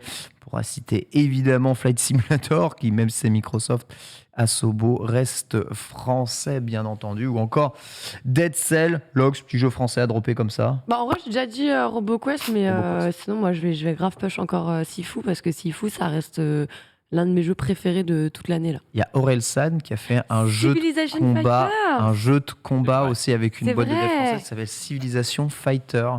C'est vrai, c'est vrai. Orelsan et d'autres, je crois, Orelsan, rappeurs Railsan, du calme. Ablai. Voilà, c'est ça. Orelsan, il aime le jeu Et vidéo c'est- aussi. c'est- Ouais. C'est Gohan, c'est Street Fighter 2 HD Remix, tu Grave. vois, en jeu de baston. Alors, trop C'est stylé. ça. Bref, vous pouvez aller jeter un œil si Ok. ça vous dit. Et on enchaîne avec Oui. le reste de l'actualité. C'est Let's la go. Select, c'est parti. Oui. Merci Reza. Oui. Ouais.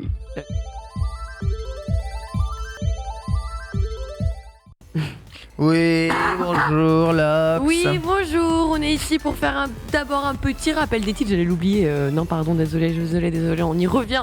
Oui, aujourd'hui on vous a parlé de quelques sujets en ouverture d'émission parce qu'en fait on a commencé à midi, là si vous arrivez seulement à 13h, bah, ça fait 1 heure qu'on a démarré, mais vous en faites pas, c'est pas grave, on vous oublie pas, on vous rappelle ce qui s'est passé à tes souhaits Reza.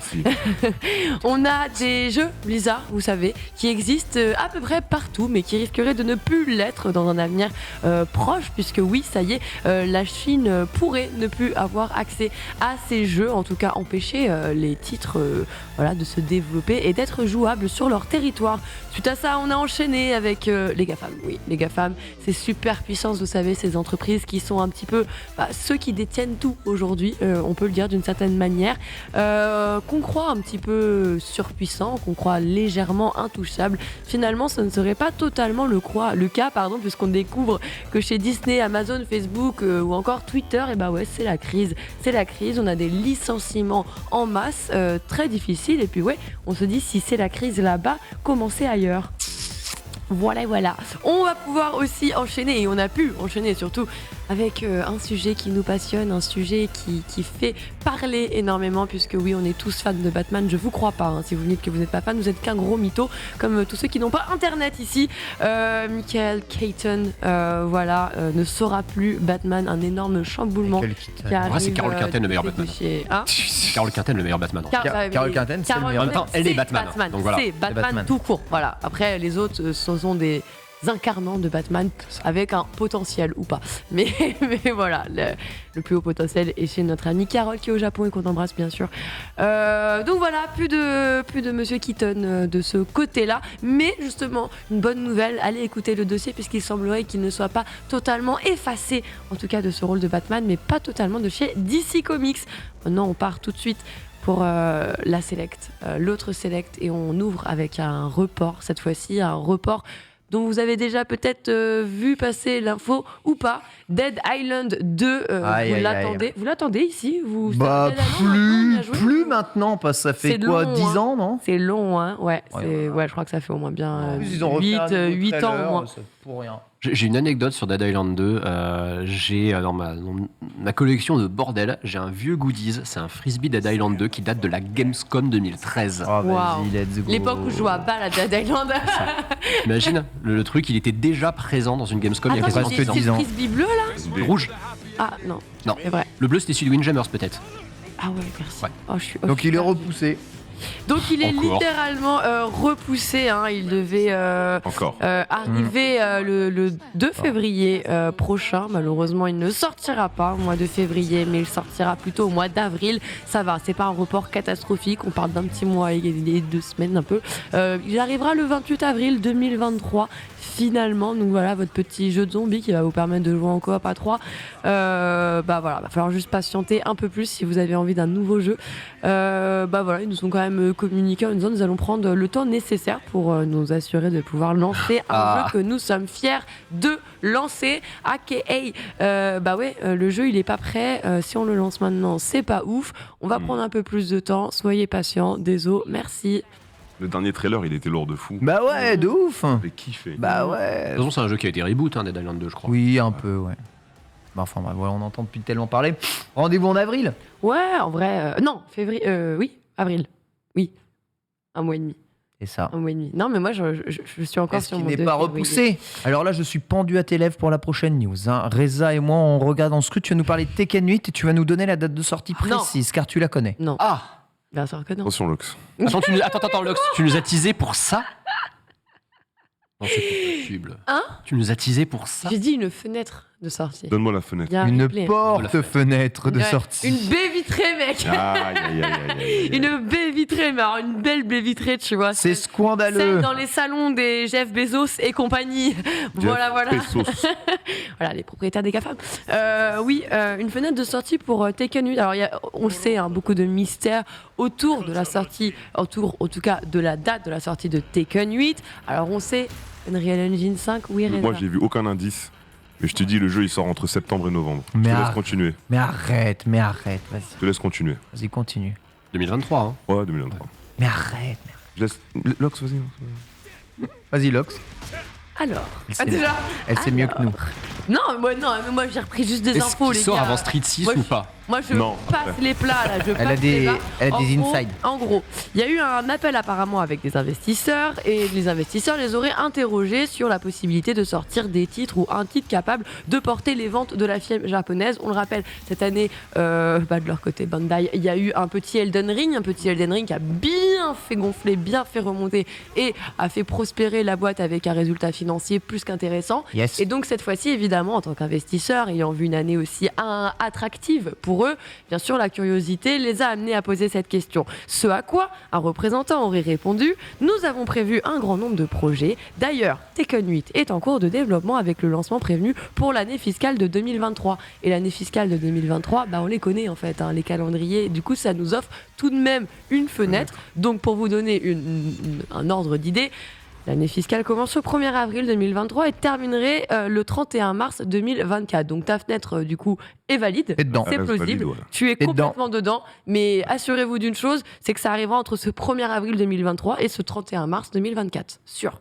Let's go, vas-y. Quasi sûr. Je pense pas je qu'ils mentent prends. à leurs investisseurs, en vrai. Après, un report, Non, pas de report. mais chez pas nous. de report. Donc la première fois qu'ils annonceront une date, elle sera en tout cas dans cette fenêtre. Ça, c'est Déjà, sûr. ils ont rien annoncé. Là, je vous dis, c'est vraiment une info tirée d'un call investisseur. Et comme ils ont donné cette fenêtre et cette indication, nous, ça nous permet juste de rebondir. Quand je vous parle de fenêtre, bon, une baie vitrée hein, quand même, mais, mais Ah, là, c'est voilà. pas un Ouais, ça, la c'est sûr. fenêtre d'un an, quoi. Déçu, pas déçu. Non, mais en vrai, Reza, Non. Oh non, pas déçu. Non, mais ça veut dire que avant les fêtes de fin d'année, Je moi, pense, ça moi, me moi, je paraît. pense avant les fêtes de fin d'année. ouais. Moi aussi. s'ils reportent le jeu, au moins ils le reporteront pas au-delà de ces dates-là, donc on Grave. sait que Il y aura ça pas de arrive. report, en quoi. vrai, je pense. Voilà. Ouais. Ils annoncent quand Report. ils sont sûrs. Quand quoi. ils annoncent ces jeux de combat, Tekken, il n'y a C'est pas eu de que ça report, arrive, MK, il n'y a ouais, pas eu de ouais. report, Street 5, il n'y a pas eu de report. Non, c'est pas des, Et c'est même pas des jeux sorti qui pas reportent. fini Non, pour c'est C'est vrai que faire j'ai des jamais vu de reports. report sur des Exactement, jeux de baston. Ouais. C'est très rare, ouais. C'est très très rare. Ah, parce que t'as une com Baston, par. c'est sérieux. T'as une com par personnage. Mm. Donc finalement, une fois que t'as fait la communication de tous les persos, t'annonces la date de sortie à la fin un peu, tu vois. Voilà, la suite. Et Bethesda. Dans la sauce encore, non? Ouais. On s'en doutait. Hein. En Corwax. fait, on était sûr. Alors, est-ce que je refais le topo du contexte ou de tout du machin? On peut le parce que ça rappeler, prend un hein, peu long. globalement, Mike Gordon, Ouais. qui était le compositeur chez Bethesda, a été traité, on va dire, de façon plus que mal sur l'ensemble de la composition de l'OST. Il est donc rentré C'est ça. un peu en guerre parce qu'il n'est pas satisfait du travail qu'il a fait et déclare ne pas avoir pu réunir toutes les conditions possibles pour donner une bonne OST à Doom Eternal. Ce à quoi ça ne plaît pas beaucoup, évidemment, à Bethesda. Alors, entre-temps, il y a eu justement une des autres personnes avec qui il a été co-signé, entre guillemets, au moment de la sortie de l'OST, entre autres, qui s'est fait en plus, bien sûr, défoncer par le public à cause de ses nombreux petits défauts, on va dire, des nombreux petits défauts qu'on pouvait lui retrouver. Malheureusement, on avait Marty, qui est déjà à l'époque, lui, avait posté sur Reddit des explications, des raisons, et bien sûr il le pointait du doigt Mike, donc c'est pour ça que Mike a fait ce fameux post, et bien sûr Bethesda donc a renvoyé la balle une fois de plus. Donc eux ils prétendent que la version affichée par Mike Gordon est une distorsion de la réalité avec une présentation sélective des faits incomplets, genre en mode t'as sélectionné un petit peu à ta sauce, tu l'as retourné pour que bien sûr ça se... on passe pour les grands méchants. Alors bien sûr vous vous en doutez, et tout à fait logique, hein, l'éditeur a décidé de se ranger du côté de ses employés et apporte son soutien total à Marty Strayton et du coup Chad Mossholder qui travaillent tous les deux pour ID Software. Et bien sûr, faut s'en douter, on est une entreprise, on a quand même des moyens et autres, et donc il se dit prêt à vouloir dévoiler toutes les preuves nécessaires devant la cour de justice, quoi. Donc c'est bon, ça peut partir en procès. Au tribunal. On s'en doutait déjà lorsque Mike avait posté cette première, mais vraiment ça fait. J'espère qu'ils ont les reins solides parce que c'est très enfantin sur certains aspects où ils disent oui, en plus tu mets pas de preuves alors que le mec a quand même mis des dossiers. Enfin nous on a vu aussi, on l'a traité. Donc, c'est très particulier. Honnêtement, ça fait très langue de bois, très corpo, très tout ça. C'est bien aussi que la justice favorise souvent les plus riches. Hein. Donc, c'est... Tu voudrais dire que l'argent peut tout acheter, Ken ? Tu peux acheter de bons avocats, tu peux toujours trouver une zouloute pour repartir. Si tu n'as pas fait quelque chose de obviously grave, mais que c'est que des non-dits, des machins, il y a toujours... Hein. Et puis, bien sûr, comme tu es une entreprise, quoi que soit la décision première après le premier procès, ça aboutit sur quoi que ce soit, argent... Tu fais appel et l'entreprise a beaucoup plus les moyens de faire appel que des particuliers, évidemment. C'est sûr. On va aller enchaîner sur autre chose. On va rester dans l'entreprise, on va rester dans du corpo. On va parler de Centro Evolution, son studio, qui a développé le dernier Centro et qui désormais rejoint les rangs de chez Gearbox. Effectivement, on a eu le droit quand même à une sortie plutôt discrète pour Centro. Je sais pas si, pareil, on y a joué. On était ancien joueur Centro ou pas du tout ? Bien sûr. Ça m'étonne pas, toi, que tu vois ça. Je vais pas te mentir, de toute façon, GTA, LA Noire, Centro, tout. Centro, c'est barré quand même. Centro, ça, toi ? Non.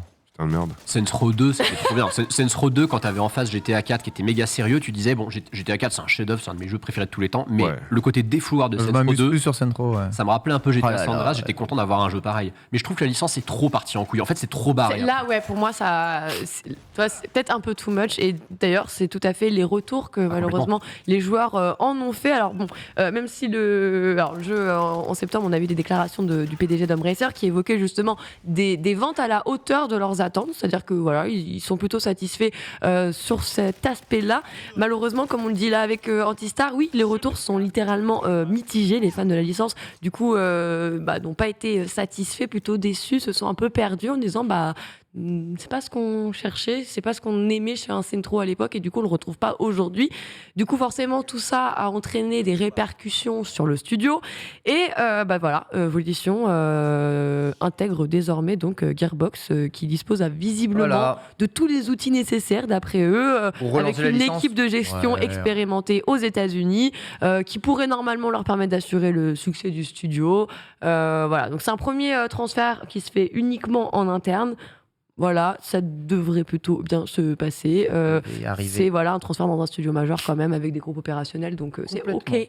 C'est ok et on verra. Centro. C'est fini pour toi aussi. Mais en fait, j'arrêtais pas de me dire, est-ce que c'est parce qu'on a grandi et que du coup ça nous parle plus, ou c'est parce que vraiment la proposition avec la formule elle est tellement genre là t'es là badass, tu peux être un alien avec ton avatar ou t'es pas un avatar d'ailleurs, t'es un boss. Tu t'appelles boss. Bossman. Voilà. GTA, tu évolué. C'est une formule qui est restée à une époque en fait et qui a pas évolué. Ouais. C'est ça. En fait, c'était fun en 2010. Comme Pokémon, d'ailleurs. C'est ça, bon résumé. Mais Pokémon, ça évolue. C'est vrai, les Pokémon évoluent. Ouais. Ça évolue. C'est la base du jeu. Allez, Le Pierre Foudre. pardon, c'était trop Pierre facile. Foudre. Pardon. Mais ouais, par rapport au marché actuel, ils proposent rien. Ça me fait penser à moi un peu à Gotham Knight, tu vois. Gotham Knight, le jeu était nul à chier et ça aurait pu être un excellent jeu. Ah oui, nul à chier, tu dis les termes, toi. Ouais, C'est- bon. Je pensais que c'était juste moyen. Nul en à fait. chier, c'est peut-être Moi, un j'ai peu. Moi, j'étais très, Tu très n'as frustré. pas aimé, c'est J'étais clair. Oui, je parle pour moi, de toute façon, Ouais. à chaque fois, c'est subjectif. Hein. Bien sûr. Je ne suis pas l'oracle des notes. Hein. Je sais que tu parles comme ça, moi. Oui, voilà. Je ne suis pas le l'oracle remets des dans notes, son contexte. c'est très subjectif. Mais ouais, j'ai passé un mauvais Enfin, t'as moment. détesté quand même. Mais j'ai quand même fait mon travail parce que je devais faire une review sur MGG. Donc j'ai quand même mis les heures qu'il fallait mettre. Je me suis forcé, mais beaucoup de frustration en jouant parce Mais que la que tu parles à la Bad fin. Cycles ne lui a il y pas a parlé, quoi. énormément de choses qu'ils auraient pu mieux faire et j'ai l'impression que ça n'a juste pas été fait par fainéantise ou juste par manque d'envie de proposer quelque chose. Donc c'est un peu le même truc avec Saints Row, quoi. Ça dit les termes ici, en tout cas. Quoi qu'il arrive, on va parler un peu de Harry Potter. Harry Potter. Hogwarts Legacy, notre nouvelle. Je sais pas Harry si on l'entend Potter. Polo quand il dit des trucs comme ça sur Ouais. l'émission, mais Il est tellement triste. Sévrus, hein, il est très Sévrus. Franchement, Sévrus. Bref, Sévrus, Paul. on voulait vous parler, d'ailleurs c'est news de Polo, hein, celle-là, petite select de Polo, qui nous a proposé de découvrir votre maison Hogwarts Wizard, tout ce que vous voulez, d'Hogwarts Legacy. Est-ce que vous connaissez votre maison ici sur ce plateau? Alors je sais que toi Ken tu es pouf souffle, Reza aussi. Non. Si. Bah non. Vas-y, attends, redis-y. Bah attends, Souffle, moi. l'autre Non, jour au non. 4ème tu m'as dit pouf souffle, non? Prends avec Nanix. Non, c'était Sardaigle qui m'avait c'est donné. vrai, on est Serdaigle. ensemble. J'avais fait un test C'est sur vrai, on est internet à ensemble. l'époque. C'était Sardaigle que j'avais eu. Mon seul frère Gryffondor Serdaigle. ici. Hein, pour Ouais, voir. Gryffondor, ouais. Ça m'étonne pas Gryffondor. des testeurs JV, ça. Et Ah, Serdaigle. Serdaigle. Très bien. Serdaigle. Et en plus, justement, c'est sur ce fameux site. Le chat, vous êtes quoi? Alors, je sais que l'autre jour, on en a reparlé, il y avait pas mal de Serdaigle dans le chat et j'étais contente. Même si Ça j'ai m'a dit que je pété. suis Serdaigle ascendant Serpentard. Tout de même. Là-dessus, aucun doute. Et pourquoi on vous en parle aujourd'hui, c'est que il existe ce site Wizarding World Tout à fait. qui du coup vous demande donc de créer un compte et vous permet donc de découvrir Connaître votre quelle maison. est votre maison, Voilà. mais aussi votre patronus. Tu C'est vois. vrai, c'est vrai. Je me souviens plus de vous ce le Tu sais que j'ai fait 3 fois ce test et T'es j'ai tombé eu... à chaque fois sur le même? Non, justement. Alors, chance. je suis Gryffondor ascendant Serpentard. J'ai eu 2 fois Gryffondor, Mais une moi, fois je Serpentard. fais tout pour être Serpentard. Je veux absolument être.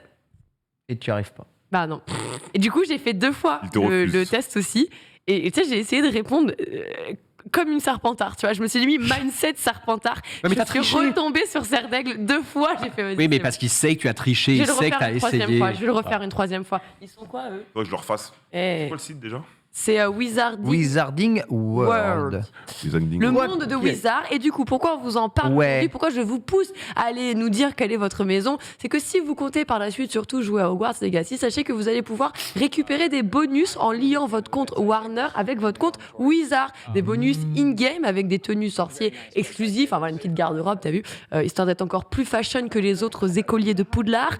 Mais aussi des masques, des fonds d'écran, entre autres. Donc voilà, quelques petits bonus, des petites exclusivités. C'est gratuit, ça vous coûte rien. Surtout que si vous avez acheté le jeu, vous l'aurez payé. Donc en fait, vous l'aurez un peu payé d'une façon. Mais pourquoi pas? Voilà, c'est pour les vrais fans de Harry Potter. Parfait. Eh bien, écoute, Harry je suis un vrai fan. Hein. Je C'est un vais vrai récupérer mes Tu loot. as- Est-ce que tu as précommandé le collector à 300 avec la baguette qui l'évite? Pas du Ah, tout. Tu sais Donc que t'es pas un vrai fan alors? Non, mais Pas un en vrai vrai, j'hésite parce que pigeon, vraiment, surtout. la baguette, c'est ouf. Oui, alors t'hésites, le problème c'est que c'est un peu tard. Hein. Tu sais, c'est le genre de collector, si J'ai- tu le prends pas Frémoine, Ouais, mais je la rachèterai Pas 4 un fois peu plus tard, cher après c'est un la sortie. Potter. Ne faites pas l'erreur. il ne faut pas engraisser les scalpers, c'est pas bien. Continue, Ouais, c'est le vrai. boss, non, jamais de la vie. T'inquiète pas, je les ai. Demande à Ken, je les insulte. C'est vrai que Ouais, tu j'envoie des DM, je les plutôt insulte. les scalpers Voilà. et Netflix insulte passage. les squatters. Ah, je peux vous la garder pour demain Vas-y, comme dis-moi. news. Non, mais je peux la garder. Parce que j'ai dit, en fait, tout à l'heure, j'ai vu petit breaking news. Il y a une breaking news Ouais, apparemment, c'est la fin des scalpers. La PlayStation 5 ne les intéresse plus. Ils ont lâché. Il y a eu Non. ils ont vu, en fait, ils ont authentifié au niveau des. Ouais, les gens, des les gens comptes et n'achètent plus. Ah, mais elle visiblement, commence à être c'est trouvable. bon, hein. les scalpers ont foutu la paix au PS5. Vous vous n'allez savez plus pourquoi acheter vos PS5 trop Parce que cher. Sony a eu le génie de se scalper eux-mêmes en augmentant Ouais. le prix de la console. Donc ils ont racheté leur console pour les vendre 50 € plus cher. Mmh. Et on fait couper l'herbe sur pied de tous les scalpers. C'est Incroyable. du génie. Ouais, puis il faut pas oublier que C'est- t'as de plus en plus de packs avec un jeu, une manette, les fameux packs salade tomate oignon, la comédie Ouais, sur avec la Twitter. télé. Attends, t'as vu qu'il y C'est- a t'as des carrément packs le avec pack des télés, ouais. Internet Télé, ouais. Le pack Sérieux avec le Il y en a avec forfait Internet. Ah oui, SFR. SFR fait ça, ouais. Si tu veux Ouais, mais pas le problème, avoir c'est qu'il faut Internet, avoir envie d'aller tu chez peux acheter SFR. Ouais, et ça, là, c'est un autre vraiment problème. pour rien Mais au c'est vrai que monde. Voilà. Mais c'est vrai que les packs, ça a bien calmé les gens, les packs. Ah, mais complètement. Malheureusement, il y a quasiment, c'est très dur actuellement de Non, mais- trouver une digitale. Mhm. Et la plupart des digitales qui sont vendues, c'est au moins avec des packs à 2 jeux. Ouais. Sinon, c'est Ouais, des puis c'est Je peux bien vous des digitales balancer- vendues avec des je peux jeux vous physiques. balancer un truc Ouais, de en ouf. plus. Franchement, je m'en fous, je le balance, j'en ai rien à. Allez, vas-y, Oh. allez, dis les Il y, a, termes. il y a Laurence. quand même des gens qui travaillent pour des studios PlayStation, des gros studios de chez Ouais. Sony, qui ont acheté des PS5 Pour les à revendre. 800 balles chez des Oh là scalpers. là. Mais attends, des Et mecs la qui personne bossent. m'a raconté, chez c'est Sony un adolescent qui lui a vendu ça à 800 balles. Voilà. Après, si le mec achète à 800 balles, c'est le mec le problème. Hein. Bah ouais, non mais juste, Ouais. dis-toi que même quelqu'un qui peut travailler pour le studio n'avait même Bien pas sûr, oui, lui-même bien une sûr, bien PS5 sûr. comme C'est quand il même voulait, étonnant, ça. et par Ouais. dépit, il est parti quand même acheter. Donc même des personnes dont on pourrait penser Vous qu'ils voulez aient des juste jouer à son avantages. jeu, le gars. Alors que chez Oyoverse, ils avaient montré que tous les employés qui avaient bossé sur Genshin, c'était en décembre 2020, s'étaient fait offrir une PS5. C'est beau. T'avais une photo C'est énorme où dingue. tu voyais un mur entier de PS5. Des Tu disais- footballeurs aussi, ouais. Ouais. Tu disais, ah bah on sait où elles sont. Elles Merci sont chez Zlatan. Oyoverse. Voilà. On enchaîne avec Voilà. la prochaine news. Avec la prochaine news, Rien n'est- on va se débarrasser des squatteurs. Ouais, c'est chiant. Est-ce que vous êtes fait grappiller votre compte? Est-ce que vous avez payé pour les gens? C'est vous qui ralassez? Moi, c'est moi qui Alors, ralasse. Je toi qui ralasse. ralasse Ah, je ralasse toute la famille. Tu ralasses J'ai pas Netflix. c'est ça? Ok. Ouais, Moi je suis honnête, c'est ma chérie qui a Netflix et je lui paye la moitié de l'abonnement tous les mois. Waouh, c'est ouais. du 50-50, C'est ça. le fameux C'est ça, c'est ça. 50-50 Ouais. du couple goal. Eh bien, écoutez, si vous avez envie de vous débarrasser de la meilleure des façons, c'est-à-dire sans trop d'efforts, c'est simple. Ça y est, Netflix a enfin trouvé la solution à vous qui avez un peu fait trop circuler votre compte chez vos amis et qui ne n'ont absolument jamais été se déconnecter parce qu'ils ne sont pas vraiment honnêtes, peut-être. Change le mot de passe et tu vas non, voir, ça va être juste c'est rapide. Hein. Juste c'est des yes life, ils kiffent. Bah alors, soit avant, fallait aller changer le Moi, mot de changer passe. le mot de tatati, passe. tata. Maintenant, t'as plus besoin de faire ça. Tu Ok. peux juste littéralement avoir une nouvelle rubrique créée, donc qui s'appelle Gérer les accès et les appareils. En Ok. gros, il te suffit d'aller sur ton menu, de trouver donc le petit onglet du sous-menu sécurité et confidentialité. Et là-dessus, une fois que tu seras là-dessus, bah, tu auras toutes les informations de tous les appareils connectés. Du coup, tu as le nom de l'utilisateur, la date de l'heure, la dernière connexion, l'appareil utilisé Ah, je vais aller regarder. et même la localisation. Attention, ça Je vais peut aller être regarder- la je vais petite regarder. amie, dans- Je vais regarder, c'est bizarre qu'on utilise 3 fois mon compte en Inde. Sans que j'ai pas de famille là-bas. Bizarre, voilà. Ok. Du coup, voilà, vous pouvez d'ailleurs aussi savoir si vos identifiants donc, ont fuité, comme tu disais, si tu vois ton compte C'est en ça. Inde. Tu peux voir si ça a fuité, si voilà, votre compte est établi ailleurs sans que vous ne Parfait. soyez au courant. Nickel. Bonne chose. Bonne chose. Bon en petit effet. device. Pour une fois qu'il y a des trucs bons chez Netflix. Des trucs bons chez Twitter aussi. Ça existe encore ça? Alors, pour encore une semaine, ça devrait exister. Ensuite, après, vu le nombre de comptes certifiés qui pullulent actuellement, dingue, hein. c'est D'où un le fait truc qu'on de parle malade. de- hein. Maintenant, ils payent Twitter bleu. Ouais. Ouais. De blague à 16 millions, effectivement, comme tu viens de le mentionner, depuis le rachat de Twitter par Elon Musk, bah, c'est un enchaînement de catastrophes, hein, je pense qu'on peut le dire C'est très industriel à ce clairement. Alors, stade-là. hein. vous avez peut-être vu passer les fameux licenciements de masse, hein, vous l'évoquiez lors du menu principal en début d'émission. On a des procès qui sont arrivés, on a des conditions de travail scandaleuses qui ont été dénoncées là aussi. Et comme a pu l'écrire notre très cher confrère bien-aimé Lamua, rarement vu une personne aussi mal comprendre son achat, littéralement. Ouais, j'ai remis son petit tweet d'une véracité sans nom. Et justement, comme tu viens de le mentionner, Reza, le fameux Twitter Blue, hein, cette nouvelle fonctionnalité qui propose un abonnement moyennant 8 € par mois, qui vous donne cette fameuse certification. Ouais, ok. Et ensuite, on a le droit rien- de mettre, je crois, des vidéos de 3 minutes 30. Ouais, Oui, il y a des trucs T'as des petits plus en plus que la certification, mais là, le Mais la sujet plupart qui des passe comptes sur- qu'on voit ne prennent pas pour le plus. Sachant que la C'est plus vraie, ça qu'on va dire. la vraie certification, t'as droit à 10 minutes de vidéo. 10 minutes, c'est ça. Donc celle-là, elle est claquée en fait. Mais oui. Ça Non, sert mais absolument à rien. oui, bref, c'est complètement. Et du coup, et ben c'est cool, c'est que forcément vous vous doutez que d'avoir des certifications comme ça a créé des petites conséquences, des conséquences qui ont fait naître un nombre de comptes parodiques, genre innombrables, littéralement. On a pu voir, le compte Nintendo America poster un Mario avec un super doigt d'honneur. On a pu voir justement aussi Pepsi proposer de boire du Coca parce que c'est meilleur.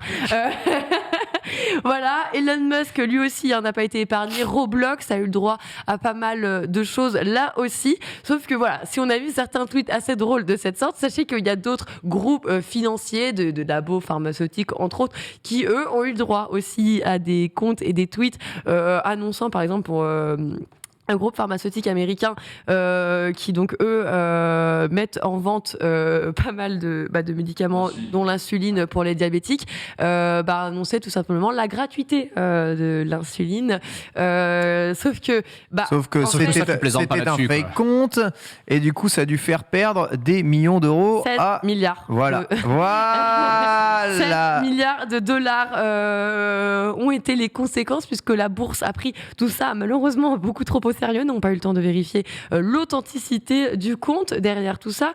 Et voilà, c'est devenu viral en quelques minutes. Gros crash boursier, on a la même avec des fabricants d'armes au Moyen-Orient qui ont annoncé la fin aussi de ce côté-là. Génial, c'est génial. Et du coup, Twitter a suspendu un peu toutes ces histoires. Tout à fait, ils ont suspendu, ils ont annoncé que ça devrait donc revenir, donc ils vont prendre un peu de temps avant de voir sous quelle forme, quel aspect ils feront revenir ça. Comme je le disais là, on a rarement vu un mec avoir autant d'argent et aussi mal comprendre ce qu'il est capable d'acheter. Voilà, c'est tout. Incroyable. Et après Elon Musk, il y avait une période où le mec, les gens avaient l'air de le kiffer en mode ouais c'est un milliardaire mais c'est un gros nerd comme nous, il est drôle et tout. On se rend compte qu'effectivement c'est un mec comme nous, il comprend absolument rien à ce qu'il achète dès qu'il a du pognon. C'est un boomer. Ça c'est le marketing de base, tu vois, c'est quand tu fais partie d'une autre classe sociale mais faire genre au prolo et à tout le monde, on est ensemble. Non, on n'est pas ensemble déjà, c'est pas vrai. Ouais, enfin, t'es héritier quand même d'une certaine fortune, t'as créé un truc bon et t'as juste réinvesti ton argent toute ta vie. Et les gens tombent dans le piège en mode ouais, c'est cool, c'est trop lourd, il fait des blagues, il fait des machins. Mais ça, c'est la pipolisation et puis il a joué à Elden Ring. Des chefs d'entreprise. Il a joué à Elden Ring. En plus, tu vois, il joue aux jeux vidéo, waouh. Tu vois. Dingue. Il fait des vidéos avec comme des millions de personnes à travers le monde. C'est dingue. Une question. Voilà. Des vidéos avec PewDiePie. Est-ce qu'il fait des vidéos avec PewDiePie? Pas encore, mais visiblement, ce sera peut-être plus le youtubeur le plus au vogue, puisque c'est la passe D la plus transition permis. Non, il ne le fera pas, puisque désormais, si tu veux faire une vidéo avec un grand youtubeur, ce sera avec MrBeast. Parce que c'est plus PewDiePie, le plus grand des youtubeurs. C'est This is the end en fait, aussi simplement. Il vient de le dépasser, alors PewDiePie, on le rappelle, un nombre Est-ce qu'on refait le panel du Suédois, le plus grand des youtubeurs, un youtubeur qui a commencé très tôt sur la plateforme, qui a explosé et qui, d'un point de vue de n'importe quel créateur de contenu, était l'homme le plus inatteignable, tu vois, impossible de rattraper le nombre d'abonnés de ce youtubeur qui était littéralement considérable. On lui comptait du coup 111 millions d'abonnés jusque-là. Et MrBeast donc vient de le dépasser. On passe à 112 millions d'abonnés. C'est juste colossal. Après, c'est vrai qu'on peut reprendre les derniers concepts de MrBeast. On peut repenser justement à son Squid Game qu'il avait refait. MrBeast qui a vraiment ces concepts de vidéo de tu poses ta main sur la voiture, le dernier qui lâche la voiture remporte la Ferrari, la Lamborghini, tout ce que tu veux, ton AMG. C'est beaucoup le pognon. C'est le YouTube capitaliste. Alors, c'est un YouTube capitaliste. Moi, je consomme pas du tout. Mais là où il est très capitaliste et a vraiment une puissance de frappe, donc là, c'est vraiment la chaîne MrBeast elle-même. Mais MrBeast a énormément de chaînes puisqu'il a décidé de les faire sous toutes les langues. Donc, tu as une chaîne francophone, tu as une chaîne vraiment attribuée, limite dédiée en fonction du langage et de la localisation. Donc, c'est une marque maintenant, c'est même plus un individu finalement. C'est une entreprise, carrément. C'est même plus qu'une marque, c'est une entreprise énorme. C'est le YouTube qu'on aime. D'ailleurs, si vous posez la question, si MrBeast et Elon Musk avaient déjà fait une collaboration, j'ai un petit tweet rigolo qui fera sûrement rire la plupart d'entre vous, évidemment, qui avaient du mal à terminer les fins de mois. Si tu peux m'afficher ça. Vas-y, on prend la méthane. Je t'ai mis dans le T'es mis dans le runner. Ah, c'est pas un site, c'est juste une image d'un tweet, là. Une image Google. Ah, ça te... Oh là, mais ça te remet le site en entier, mais c'est vraiment de la merde. Oh là là, putain, il peut pas juste afficher l'image, là. C'est terrible, quand même. Absolument terrible. Non, t'arrives pas. Attends, je raffiche le truc. Hein non, c'est pas ça. Le suspense, c'est incroyable parce que j'ai aucune idée de ce que c'est. J'ai trop hâte de voir. Moi, je suis en train de... C'est le tweet, il faut jouer. Mais oui, le découvrir tweet aussi. du cul, là. Eh ben, le tweet du cul, je l'ai sous les yeux, là. Attends, tu peux l'afficher peut-être via WhatsApp. Attends, je vais voir si je peux l'ouvrir et te le trouver. Oh, c'est énorme, mais non. Oh non, c'est pas ça. Ça pue la merde. Mais il y a encore pire. Il est devant, Ken. Il y a Hassan Abik. Hop, ouais, il y en avait un, mais tiens, celui-là. Ah, c'est lui? C'est 2 tweets. I make 1 million voilà, per day, I make the same per minute. En gros, c'est ça. MrBeast qui poste je fais $1 million par chaque jour. En gros, chaque jour, voilà. Et Elon Musk qui lui répond je fais la même chose toutes les minutes. Ça me rappelle. Concours de Zizi. Ça me rappelle la fois où Notch, le créateur de Minecraft, avait rect Pipo Mantis, c'est notre confrère ex-Gamecube Canard PC, qui l'avait entre guillemets traité de millionnaire, je sais plus quoi, sur Twitter. Et Notch, avec quoi de son tweet, avait dit billionnaire. Oui, billionnaire, c'est vrai, il avait fait ça, je m'en rappelle. C'est trop bien. C'était une violence. Et quel est le. Ah non, bah non, du coup, c'était PewDiePie. Je veux dire, les Suédois sont très drôles. Ah bah oui, Notch et PewDiePie. Ah, ça, c'est du flex true fact. Mais rappelons quand même qu'Elon Musk est le mec qui se fait ratio par. Arcounir. Voilà. Par un petit mec de 20 ans. Un petit Français qui est dans son studio en soudard de 20 ans. Très bien. Merci beaucoup, Lox, pour cette select. On va passer à la dernière partie de l'émission, avant-dernière. Le test de Pokémon Écarlate et Violet par Antistar. C'est parti.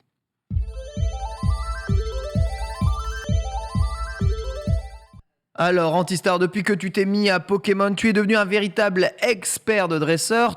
Bien que tu as été en charge du test pour JV de Pokémon Écarlate et Violet. Pokémon Écarlate, en vérité, puisque tu n'as pas testé les deux versions qui sont similaires à quelques Pokémon près de toute façon. Et tu nous en parles aujourd'hui. Oui, tout à fait, puisqu'effectivement, donc, mon test est sorti ce matin sur JV à 10h. Et c'était donc quand même la dernière grosse cartouche de la Switch cette année. L'année de la Switch a été globalement plutôt réussie. Il y a eu pas mal de gros titres, mais on sait Pokémon, c'est tous les ans, mi-novembre, qu'on sort un nouvel épisode, que ce soit une nouvelle génération, que ce soit une version augmentée ou un remake, c'est toujours mi-novembre. C'est une tradition qui ne se perd pas, c'est celle-là. Il y a des gens qui disent il y a un Call of ou un FIFA tous les ans, mais il y a aussi un Pokémon tous les ans. C'est presque bien avant Noël, vous inquiétez pas. Voilà, toujours effectivement en fin d'année, au moment où en plus on va pouvoir faire une Switch en édition limitée pour aller avec. Avant c'était les 3DS, avant c'était les DS. Pokémon, c'est de toute façon la licence de la culture pop la plus rentable au monde. Ça, on le sait, on a vu déjà plein de graphiques à ce niveau-là. Et là, l'événement, c'est que cette 9e génération, eh bien, elle fait passer Pokémon un petit peu dans le futur, puisque c'est la première fois qu'on a un monde ouvert dans un jeu Pokémon. Alors, les mondes ouverts, vous allez me dire, ça fait quand même 15 ans qu'on en a dans tous les jeux PlayStation, Xbox, PC, ça n'a rien de nouveau, mais bon... Il ne faut pas oublier que les jeux Nintendo, et notamment les jeux Pokémon, ils sont un petit peu en retard, techniquement, d'une manière générale. Et Pokémon, c'est une licence qui, de base, est très linéaire. Donc moi, je suis effectivement, comme l'a précisé Ken, un joueur qui s'est mis à Pokémon assez récemment. J'ai découvert Épée Bouclier parce que ma copine, qui est une grosse fan de Pokémon, m'a dit « Vas-y, quand même, il faut que tu essayes, tu vas kiffer. » Oui, effectivement, elle avait raison.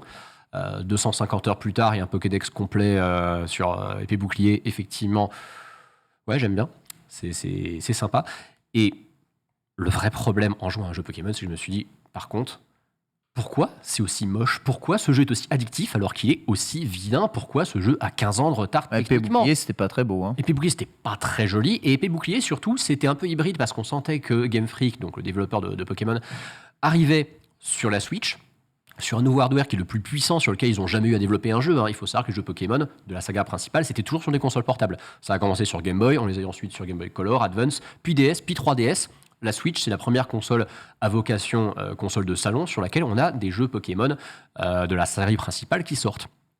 Et donc, épée bouclier, c'était de la 3D, mais pas tout le temps. C'est-à-dire qu'on avait des plans qui étaient des plans de caméra fixe. On avait une zone qui s'appelle les terres sauvages, qui, elle, était complètement ouverte avec une caméra 3D qui était techniquement complètement à la ramasse. C'était vraiment très laid, mais il y avait déjà une petite ouverture. Et surtout, en début d'année, on a eu un jeu qui s'appelle Légende Pokémon Arceus, qui est un spin-off, donc il ne fait pas partie de la saga principale, et qui, lui, pour le coup, a mis un gros coup de pied dans la fourmilière. On a l'impression que, soudainement, Game Freak s'est dit, et si on se décidait à faire mûrir notre licence, à faire en sorte que Pokémon, ce soit plus tout le temps la même chose. Faire différemment. Je ne vais pas revenir sur ce qui faisait vraiment le succès de Arceus parce que ce n'est pas le sujet aujourd'hui, mais il faut savoir que c'était quand même une très belle surprise et c'est un jeu globalement qui a plu, je pense, à beaucoup de fans de Pokémon qui se sont juste dit c'est juste dommage que ce soit aussi moche parce que franchement, c'est l'éclate. C'est probablement le jeu Pokémon où on avait la plus grande liberté d'exploration, la plus grande liberté notamment dans le système de capture surtout. Je pense que Ken me confirmera que le système de capture de Arceus est très satisfaisant. Bah ouais, c'est un shooter le jeu. Voilà, on a une mécanique de chasse où on n'est pas obligé de combattre les Pokémon pour les capturer, et ça, c'était vraiment très chouette. Mais alors, c'est pareil là dans Pokémon Scarlet Violet, tu parles de monde ouvert, mais c'est comme dans Arceus ou c'est pas vraiment un monde ouvert Arceus? Justement, c'est là la différence, c'est qu'Arceus, c'est une espèce de main tendue vers le monde ouvert, c'est-à-dire que c'est 5 grandes zones qui sont ouvertes, qui sont interconnectées les unes aux autres, mais il n'y a pas un monde ouvert global d'un seul bloc. Pokémon Écarlate Violet, lui par contre, c'est un monde ouvert intégral, à la Breath of the Wild, on peut le dire. C'est-à-dire qu'en fait, à part les 20-30 premières minutes qui sont un peu scriptées, le temps que tu as récupéré ton starter, tout ça, globalement, une fois que tu es balancé dans l'open world et qu'on te dit « Allez, c'est bon, tu as le droit de te balader », tu peux aller où tu veux. Absolument partout. En plus, l'avantage d'un jeu qui est techniquement pas toujours très bien fini, c'est que tu as des glitches qui sont exploitables un peu dans tous les sens pour aller où tu veux sur la map. Je donne un exemple tout bête, ça c'est l'astuce, c'est le game changer d'emblée, c'est qu'en fait quand tu déclenches un combat avec un Pokémon, donc tu le vises, tu balances ta Pokéball dessus, le truc c'est que si t'en vises un qui est de l'autre côté d'un fossé sur lequel tu ne peux pas sauter au début parce que ton dresseur et sa monture ne peuvent pas. Un combat qui se déclenche mais il n'y a pas de Pokémon. Non, le combat se déclenche de l'autre côté du fossé, ce qui fait que tu l'as traversé alors que t'étais pas censé le traverser pour l'instant. C'est beau ça. Ça c'est assez drôle. Moi j'ai récupéré très tôt dans le jeu un Pokémon hyper puissant. Heureusement que je ne pouvais pas utiliser parce que j'avais pas encore récupéré assez de badges. Il faut mais en attendant, tu as quand même une capacité à explorer qui est assez insane. C'est assez vertigineux en vrai de se dire ah ouais, c'est une région très complète, c'est très vaste. Tu as en plus à partir du moment où tu as cette monture qui te permet de te balader soit en sprintant, soit en sautant, soit en grimpant, soit en nageant, soit en volant. En fait, c'est probablement l'open world avec le moins de limitations que j'ai pu voir sur Switch depuis Breath of the Wild. C'est-à-dire qu'il n'a pas ce côté mur invisible qui te bloque. Ah ouais? À aucun moment, tu vas être bloqué par un truc. C'est le fameux son que tu avais. Tu peux grimper genre partout tout le temps dès le début? Pas dès le début. Il faut que ta monture, tu puisses quand même lui apprendre les capacités en question. Mais dès que tu les as apprises, c'est comme dans Breath of the Wild. Dans Breath of the Wild, il y a des endroits où tu peux pas forcément t'y rendre tout de suite parce que t'as pas assez d'endurance ou parce que t'as pas certains pouvoirs de créatures. Mais concrètement, dans Pokémon Écarlate Violet, moi j'étais très sceptique au début quand on m'a dit c'est un monde ouvert parce que je sais qu'en plus les Japonais parfois ils ont pas tendance à employer les termes de la même façon que nous. C'est les mecs qui te disent qu'un jeu est un remaster quand en fait c'est un remake. Moi après avoir vu Arceus, je me suis dit bon, le monde ouvert j'attends quand même de voir. Et en vrai après environ 5-6 heures de jeu, c'est vrai que je ressentais un petit peu quelque chose de comparable à Breath of the Wild dans le sens où les objectifs qu'on te donne, tu peux en fait les compléter dans l'ordre que tu veux. Et ça, c'est le gros changement dans cette licence, parce que historiquement, tu as donc 8 champions d'arène. Faire dans l'ordre. Tu as 8 champions d'arène à rencontrer dans un ordre qui est défini, c'est linéaire. Là, tes champions d'arène, tu peux les rencontrer dans l'ordre que tu veux. Bon, il y a une ou deux zones qui sont pas tout à fait accessibles dès le début du jeu, donc en vrai, il faudra quand même progresser un peu pour y aller. Mais concrètement, tu peux y accéder absolument quand tu veux. Évidemment, il y en a qui seront plus difficiles que d'autres, donc tu vas quand même identifier assez vite lesquels sont canoniquement censés être les premiers. Le jeu, en fait, dès le début, il va te... c'est comme dans Breath of the Wild, au début, on te dit, les auras sont pas très loin, donc tu dois peut-être voir les auras en premier. Là, c'est pareil, il y a un champion d'arène qui est beaucoup plus proche de là où tu débutes le jeu que le reste. Naturellement, tu vas avoir la curiosité d'aller voir de son côté. Mais t'es pas obligé de commencer par lui. Rien ne t'y oblige. Littéralement, le jeu, il te dit, tu as tant de badges à récupérer, tu le fais dans l'ordre que tu veux, on s'en fout. Ça, déjà, c'est une très belle surprise. J'avoue. Maintenant, le petit truc en plus, et ça, c'est là que moi j'attendais beaucoup le jeu au tournant. On nous a dit, il y a 3 arcs narratifs dans Pokémon Écarlate Violet, et c'est vrai que ça me surprenait un peu parce que Pokémon, tu le sais, Ken, hein, c'est toujours la même chose. Ton but, c'est de devenir maître Pokémon, c'est d'atteindre la ligue une fois que tu as tes 8 badges et d'affronter. Fin du jeu, quoi. Voilà, d'affronter les True Last Boss et de devenir maître Pokémon. Comment tu fais le jeu? Comme dans Breath of the Wild, il n'y a pas d'histoire alors, si, il y a une histoire, mais surtout, il y a 3 arcs narratifs différents où en fait, tu as des objectifs qui ne seront pas que affronter des champions d'arène. Tu as la fameuse Team Star dont on avait parlé. Ce n'est ni plus ni moins en fait qu'une espèce de nettoyage de repères comme ça dans pas mal d'open world. C'est-à-dire qu'en fait, c'est des camps, hein, littéralement, dans lesquels tu auras des Pokémon ennemis et des dresseurs ennemis. Un boss, évidemment, qui est comparable à un champion d'arène. Et puis, tu as le 3e arc narratif qui consiste, pour le coup, lui, à traquer les fameux Pokémon dominants. Donc, tu sais, c'est des Pokémon géants, extrêmement puissants, qui vont te latter la première fois que tu vas les rencontrer, hein. Si vous vous rappelez un petit peu des Pokémon barons qu'il y avait dans Arceus, c'est beaucoup plus complexe que ça. On est plus en fait au niveau des monarques, qui étaient des boss qu'on avait à la fin de chacune des régions finalement dans Arceus. Donc il y a 3 arcs narratifs. Il faut tout compléter si on veut finir le jeu de toute façon. Et ça prend du temps. Et surtout, c'est libre. On fait tout dans l'ordre qu'on veut. Et ça, c'est super chouette. Maintenant, il faut bien qu'il y ait un mais. Vous le voyez. Mais il y a des sandwichs déjà, pour moi c'est un gros mais. Hein. Oui, alors le sandwich, on va en parler après parce que ça, pour moi, c'est un des plus gros points négatifs du jeu. Le point négatif. J'avoue que tout à l'heure, je regarde, Non, mais le point négatif principal, tout le monde s'accordera à le dire. On l'a su dès qu'on a vu le premier trailer lors du Pokémon Day. On l'a vu quand il y a eu la preview il y a un mois de ça. Ce jeu n'est pas beau, ce jeu rame, ce jeu... C'est dommage, les Pokémon, c'est pipou, faites-nous un joli jeu. Ce qui est terrible, c'est que Game Freak... Faut juste avoir des yeux, quoi. Game Freak est littéralement un studio qui n'y peut pas grand-chose. Game Freak, ils sont très bons en méta, en construction de jeu. Ils ont des idées de gameplay, ils sont très bons pour ça. J'ai même envie de dire, ils savent écrire une histoire, globalement. Il y a pour moi des trucs assez surprenants dans le scénario de Écarlate Violet. Je ne vais pas dire quoi, mais... Quand on sort en fait du simple concept de devenir maître Pokémon, il y a vraiment pour moi certains ressorts scénaristiques que je ne m'attendais pas à trouver dans ce jeu, c'est cool. Que j'ai apprécié de voir, que j'ai trouvé plus mûr que ce à quoi on peut s'attendre dans un jeu qui est aussi enfantin que Pokémon. Et ça fait franchement plaisir. Maintenant, voilà, le problème, c'est que Game Freak, c'est terrible à dire, mais ils n'ont pas, je pense, les ressources techniques ou les moyens, je ne sais pas, pas de fric de faire... Pas le fric.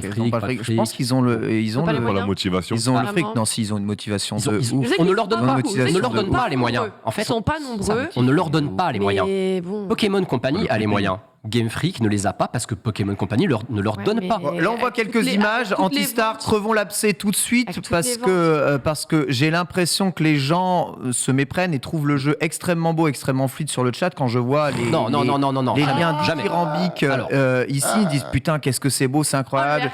C'est le jeu le plus fluide de l'histoire. Ouais, c'est incroyable, un open world, on n'a jamais vu ça. Donc les gens sont vraiment ultra saucés. Il y a quand même des défauts dans ce jeu. Où est la monture, putain de mince? Oui, alors ça, c'est un des clips les pires que j'ai enregistrés sur le jeu. C'est très simple. On est en face d'un studio qui a parfaitement compris comment construire un open world en termes de structure. Ça, ils ont vraiment pigé le truc. Ils ont pigé comment te balancer déjà, dans pour un moi, monde. Ça, c'est gagné. Hein. Dans un grand bac à sable où tu vas faire tes objectifs dans l'ordre que tu veux. Ils ont déjà super gagné, compris. Par contre, The Pokémon Company ne leur donne, à mon avis, pas les ressources pour que cet open world soit joli et stable techniquement. Et en fait, moi, mon principal problème... vous les fans Pokémon, là. Mon principal problème sur Arceus, c'est même pas, en fait, le rendu graphique, le fait que ce soit pas joli, parce que, pour moi, c'est un jeu qui a beaucoup de charme. La nouvelle région dans laquelle ça se passe, la région Paldea, qui est inspirée de l'Espagne et du Portugal, je trouve qu'elle a un charme fou, vraiment. Pour moi, ça a beaucoup de cachet. Mais le souci, c'est que ça rame beaucoup, tout le temps. À l'époque, Pokémon Arceus était un jeu sur lequel beaucoup de gens avaient tapé en disant « Waouh, c'est méga moche ». Mais Arceus avait au moins, pour lui, une stabilité à peu près, quasi tenue constamment en FPS. C'était pas non plus la fête. Là, c'est pas le cas. C'est pas le cas du tout. Ce jeu rame tout le temps quand t'es dans l'extérieur. Tout le temps, tout le temps. Mais du coup, moi, ce qui me dérange un petit peu avec ça quand même, et je suis obligée de le dire, c'est qu'on ne le tolérerait pas avec une autre licence. Et avec un RPG au tour par tour, ça passe mieux qu'avec Zelda. Avec Elden Ring, on a toléré pas mal de problèmes. Oui, mais c'est ça. Mais du coup, c'est. Moi, j'ai du mal de dire on aurait détruit le jeu si c'était pas Pokémon. Ouais, Genre vraiment, il aurait exactement. pris cher, il aurait des notes de merde et tout ça. Et je me dis, on peut pas être aussi tolérant sous prétexte que la licence est trop populaire et que les Pokémon c'est trop pipou. C'est comme WoW quand t'as pas le PC qui peut suivre pour afficher Enfin, c'est tout, pas pareil, ça parce ramait que- du cul. Hein. Ah, mais c'est pas pareil parce que là, on parle de config. T'as des C'est bugs comme un jeu config qui font bien Bethesda à tourner. la sortie. Le problème ici, en fait, il est juste d'ordre de finition, si tu veux. C'est-à-dire que si tu enlèves les problèmes de finition, il y a très peu de choses à reprocher à ce jeu. Le truc, c'est que je me dis que Pokémon n'a pas le droit de faire ça, tu vois. Mais- parce mais que il ne devrait pas avoir le droit. T'as le côté où tu te dis Il que devrait le pas problème faire ça. vient de Game Freak ou de devrait pas. Pokémon Company. C'est ça, c'est genre, il y a même un moment où j'ai envie de dire, mais soyez forts tous ensemble, faites un bloc, faites un boycott, faites quelque chose pour Mais que les eux, gars, ils se vous le êtes en mangent, train ce de truc. chouiner vos mères parce que le jeu est pas beau et pas film. Le jeu, Excuse-moi. il a l'air génial.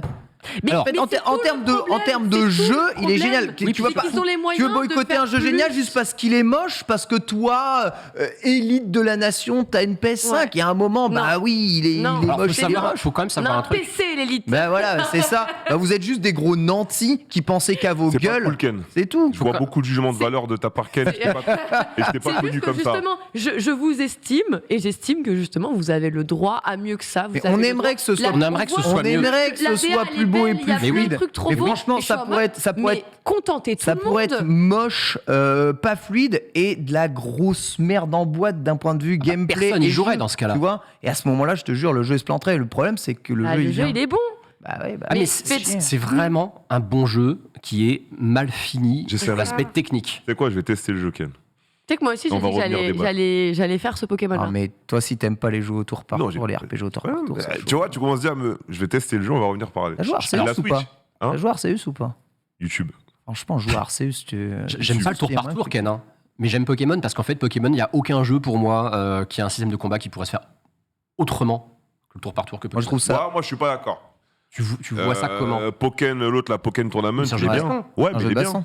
Ce que je veux dire, c'est est-ce que tu pourrais. Aujourd'hui, Pokémon, pour moi, peut être un action RPG. C'est pas obligatoire que ce soit du tour par tour. Est-ce que tu Je dis pas penses- que ça va être mieux. Hein. Est-ce que Je tu dis penses c'est une que tu peux possibilité. envoyer ton Pokémon et du coup incarner ton Pokémon quand tu feras tes combats? Bien sûr, Bayonetta 3 le fait. Oui, mais c'est Tu pas la même fais chose. une invocation et tu combats avec l'invocation. Tu peux invoquer ton Pokémon et combattre avec Dracofeu. T'imagines- Comment il s'appelle le dresseur dans Smash Bros. Bon, c'est un jeu de combat, mais le dresseur dans Smash Bros, il Oui, il invoque invoque Carapuce, des Bulbizarre ou Dracofeu. Dracofeu et tu te bats. Après, T'es en train- tu tues le principe de Pokémon, c'est un jeu de cartes Pokémon Et puis, en sur- vrai à la Exactement. base. Donc, Non, mais la question, c'était pas est-ce que c'est le principe du jeu, la question, c'était est-ce que selon toi, c'est possible de le faire autrement que en tour Alors, par ouais, tour. Arceus, c'est différent. C'est pas Pokémon, possible pour c'est une bonne et différent. simple- c'est pas possible pour une bonne et simple raison.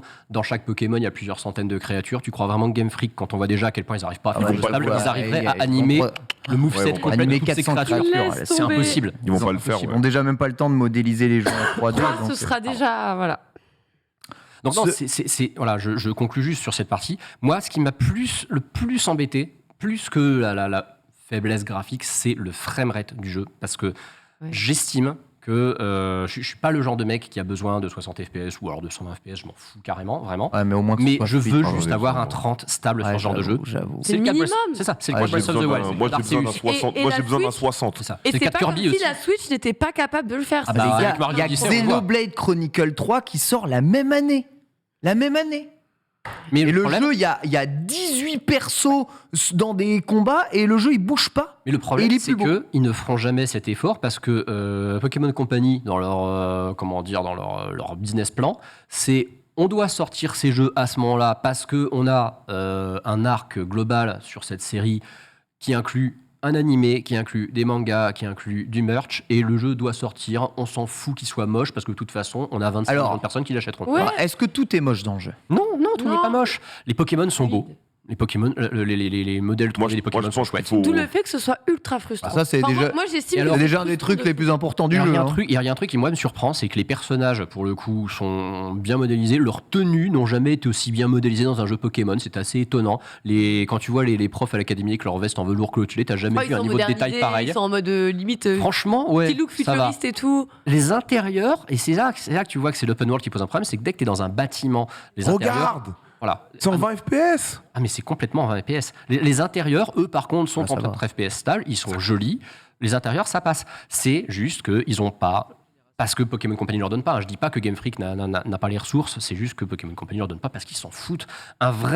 Un jeu similaire qui aurait une grande stabilité technique et qui serait aussi beau qu'un Breath of the Wild, je pense qu'il leur faudrait 2 ans de plus pour le développer. Et ça, Pokémon Company ne veut pas. Donc pour toi, c'est quand même bien le Breath of the Wild de Pokémon, c'est ça ? Franchement, oui. Et c'est en termes de structure, c'est tellement surprenant et c'est surtout que c'est tellement maîtrisé comme structure que la surprise, elle est là. Vraiment, en dehors d'une mécanique de jeu sur laquelle je vais revenir après, que je trouve franchement chelou, voire raté, c'est un jeu absolument nickel dans sa proposition de gameplay. Il y a une vraie révolution à ce niveau-là. Niveau musique ? Les musiques sont top, les musiques sont vraiment top. T'as Toby Fox en plus qui a bossé dessus. Toby Fox, donc c'est le créateur d'Undertale, compositeur aussi d'Undertale, qui bosse avec Game Freak depuis quelques temps. Il avait fait l'OST de Littleton Hero, qui est un jeu qu'on a un petit peu oublié. Il est crédité aussi dans les remerciements musicaux d'Épée Bouclier. Je ne sais pas ce qu'il a fait dedans, mais visiblement, il a dû quand même composer quelques morceaux. C'est un des compositeurs principaux. Évidemment, c'est toujours quand même chapeauté par Junichi Masuda. Il sera toujours là, même quand il aura 80 ans, Masuda, de toute façon. Mais l'OST du jeu est méga chouette. C'est-à-dire que je disais que c'est un jeu qui a du cachet, c'est-à-dire que la région de Paldea, les différentes villes que tu traverses, elles ont vraiment beaucoup d'allure, elles ont toute une identité qui est très propre. C'est ça en fait qui fait de la peine, c'est que quand tu vois à quel point ces villes sont jolies, tu te dis, elles auraient pu être tellement plus jolies. C'est limite frustrant parce que on n'a pas d'inside de personnes de chez Game Freak, mais on a l'impression que de leur part, il y a une volonté, tu vois, mais la volonté, modernisation avec un rafraîchissement, de nouvelles mécaniques et plein de choses. Et c'était limite, il y avait une nécessité aujourd'hui qui est en train de se présenter sur Pokémon avec ça, avec le fait d'avoir une nouvelle formule. Mais du coup, j'ai l'impression qu'il y a des gens qui essayent de se donner les moyens et de faire changer les choses, alors qu'en fait, regardez, vous avez un jeu où si vous êtes déjà à 20 FPS, ce sera cool, quoi. On est en droit donc pour toi, c'est le plus grand changement dans la licence Pokémon de l'histoire ? Quand tu vois comment ça a évolué d'un épisode à l'autre au niveau de la structure, oui, le changement il est absolument radical. J'ai aucune idée de l'influence qu'Arceus, qui était un side project au milieu... Ça a l'air de rien avoir avec Arceus. A pu avoir. Il y a des points communs. Tu retrouves notamment les apparitions massives de Pokémon. Tu sens quand même que dans la modélisation 3D, Arceus a servi de brouillon à ce niveau-là, clairement. Là, il y a des villages et tout. C'est vraiment, pour moi, le plus grand bond en avant que la licence a fait au niveau de sa structure d'une génération à l'autre. Ça, c'est évident. Par contre, ce qui est curieux, et ça, c'est un truc que je trouve assez dommage quand tu regardes un peu l'histoire de cette licence, c'est qu'on a l'impression que Pokémon, quand il décide qu'un truc, on va l'enlever, déjà, on le remettra jamais. C'est-à-dire que tu as les gens qui attendent le Magneto VS, faut oublier, tu le reverras pas. Quand ils ont mis en place un truc qui a l'air de faire un peu suer les gros joueurs de Pokémon, les gros fans, genre le multi-XP, tu peux te brosser pour pouvoir le désactiver. C'est mort, il sera imposé et ça risque de rester comme ça un petit bout de temps. Moi, le problème que j'ai, par contre, c'est... Tu vois, je suis pas un chasseur de shiny comme toi. C'est un truc, les shiny, si je peux en avoir de temps en temps, c'est cool. D'ailleurs, pour la vanne, j'ai trouvé un shiny au bout de 20 minutes dans le jeu. Ouais. Bravo. J'ai eu un shiny au bout de 20 minutes, littéralement. Je me suis dit, ça va être le déluge de shiny. En vrai, 50 heures plus tard, j'en ai que 2. Donc non, c'est ça. J'ai eu du bol. Juste de la chatte, quoi. Mais par contre, non, le problème, c'est toute la mécanique autour des œufs. Alors, je vais rentrer dans quelque chose d'un petit peu plus complexe. Très rapidement pour finir, parce qu'ensuite, après, on est à l'archive. Les œufs, de toute façon, avec la méthode Masuda, c'est un truc qui fait partie des méthodes les plus populaires chez les chasseurs de shiny, ou peut-être les même plus pour compléter le Pokédex, c'est très important. Ou pour compléter le Pokédex, c'est très important aussi. Le problème, c'est que tu n'as plus de pension Pokémon, en fait. Ah ouais. Tu passes par ces fameux sandwichs, par ce fameux système de pique-nique, qui est complexe au possible, qui est mal expliqué. En fait, j'ai fini le jeu en n'ayant quasiment jamais fait ces foutus sandwichs parce qu'en fait, j'en voyais pas l'utilité. Je me suis dit, bon, c'est un truc secondaire, la pension, je vais finir par tomber dessus.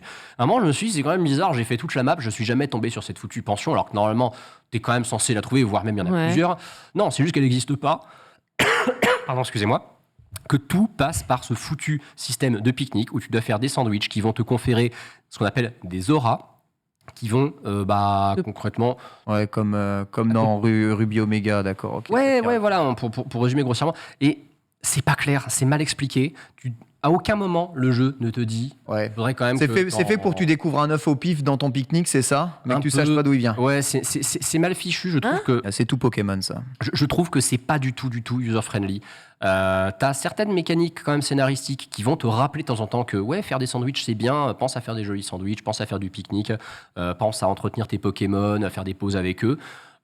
Sauf que moi dans Épée Bouclier, le camping et le Curidex, ça m'avait saoulé et j'ai l'impression de retrouver la même mécanique à cette différence près que là elle sert à quelque chose. Ouais, là, les sandwichs, ça a l'air vraiment très très utile. Merci beaucoup. Le jeu a eu sur JV 16 sur 20. 16 sur 20, on peut retrouver l'intégralité de ton test. Un bon jeu, mais techniquement complètement aux fraises, c'est ça ? C'est quasiment son seul défaut. Voilà, Ça. seul défaut, techniquement aux fraises. Et vous voyez, la technique, ça fait perdre 4 points. Quand même, c'est un peu comme quand je rendais ma copie en littérature. J'avais une super dissertation, mais je n'avais que 11 parce que mon orthographe était catastrophique. Est-ce que parce que je suis mauvais en orthographe, on doit pénaliser le génie de mon intellect ? Eh bien, vous ne devez pas pénaliser Game Freak parce qu'ils sont mauvais en optimisation. Et sur ce, on va parler d'un jeu qui avait du mal à atteindre les 25 FPS. Pourtant, il a 25 ans, c'est FF7. Heureusement. Heureusement qu'il y a FF7, en effet, lui aussi, dans les combats, n'atteignait pas les 20 FPS. Personne ouvrait sa foutue gueule à l'époque. Les cinématiques étaient en 10 FPS. S'il vous plaît. La Switch est honteuse, Ken C'est Bogard. scandaleux. Tu dois le dire, mon frère. Ah, c'est une La console Switch est portable. honteuse, c'est une console hybride qui est honteuse. Merci, Ken. Elle est honteuse, mais en C'est de la attendant, elle a faute- fait 120 c'est la millions de console. ventes. C'est pas grave, c'est pas les ventes qui font que quelque chose est bien. FF7 est-il ton FF préféré ? Je te rappelle Non. qu'il est en 20 FPS. Non, Très bien. mais c'est mon premier FF. C'est ton premier FF quand même. Il l'a marqué ? Ouais, il m'a marqué. Tu sais, j'ai appris à lire sur ce jeu. À la maison, tu vois, parce qu'à l'école en France, t'apprends à lire en CP, je dis pas de bêtises, du moins à l'époque. Moi, ma famille m'avait appris à lire en grande section de maternelle. Et du coup, je faisais ce jeu quand j'étais en grande section de maternelle. Ouais. Juste avant de rentrer en CP, en C'est fait. ouf. KBG, hein. Un truc Voilà. de malade. FF7, Antistar, toi qui es de ma génération. Ah bah à l'époque, oui, c'était mythique. Ouais. Hein. De toute façon, t'avais le grand duel de l'époque, c'était FF7 ou Ocarina of Time. C'est vrai, T'as c'est les vrai, deux- le duel 1997. Les deux grands jeux d'aventure japonais de l'époque, un qui est plus effectivement action-aventure, l'autre qui est plus C'est RPG. ouf, les deux n'atteignent pas les 25 frames par seconde. Oui, et les deux sont des mythes. C'est ça. De toute façon, regarde, la plupart des très très grands jeux vidéo de l'histoire sont des jeux qui sont très mal optimisés. Breath of the Wild. Tu sais que si tu regardes le top métacritique, je suis désolé, mais GTA 4 est le jeu Rockstar le mieux noté, je crois qu'il y a 97. GTA 4, il est immonde à sa sortie en termes de framerate. Il est optimisé avec le fion, c'est une catastrophe. J'ai jamais pourtant, entendu c'est un- personne s'en plaindre. Sur les deux consoles Alors surtout sur PS3, Ouais, sur sur les 3.6 c'est consoles, pas parce ouf, que moi, mais... j'ai la 3.6 et tous Oh là là, les jeux 3.6. tournaient mieux en 2008 Ouais. sur 3.6 que sur Play 3. Ouais, non, c'était Ça clairement... lag, Et on était ça, en quand même, 2008. comme jeu, hein. Mais Ton jeu il y avait quand même un gros problème de C'était framerate. ton de jeu, GTA 4. Ken. C'était mon jeu. C'est ton jeu. C'est mon jeu. T'as joué au jeu ou Ah, pas mais bien sûr, tu sais, j'avais 3 ans, j'ai même le record de la personne qui l'a terminé le plus rapidement. Ouais. Non, Ah absolument ouais. pas, j'avais vraiment 2-3 ans, donc c'est mort. Déjà. Et Ça m'a toi fait plaisir et moi, c'est un jeu que je refais quasiment tous les ans. Voilà, Voilà. c'est juste par pure nostalgie. Un jeu que j'adore et j'ai adoré aussi son remake. J'ai hâte d'en avoir la remake. suite. Moi, j'adore. J'adore l'univers de Final Fantasy VII. Cette émission touche à sa fin et c'est en 20 FPS que je vous dis Bon au week-end. revoir. Parce que tu Et as vous souhaite bon week-end en effet car demain je ne serai pas là. marathon. Exactement, à 19h le marathon. On se Mais demande bien sur quoi je tu vas prends une journée quand même pour respirer car je ne commencerai Pokémon que demain à 19h car j'ai pas spécialement envie de spoiler tout le monde. Voilà, que les gens commencent. Oh, Ouais, quel bah, homme. Ça, comme ça, Tekken. j'aurai du retard par rapport aux gens, ils ne seront pas spoilés. Et ça fait plaisir, et ce sera tout le week-end. Merci Reza, merci Antisar, plaisir de t'accueillir justement ici. Merci Plaisir partagé. Lox, merci Merci à à toi, toute Ken. la régie. Tout de suite, on enchaîne évidemment sur le stream. Et à demain avec Lox. Tegede. Ah.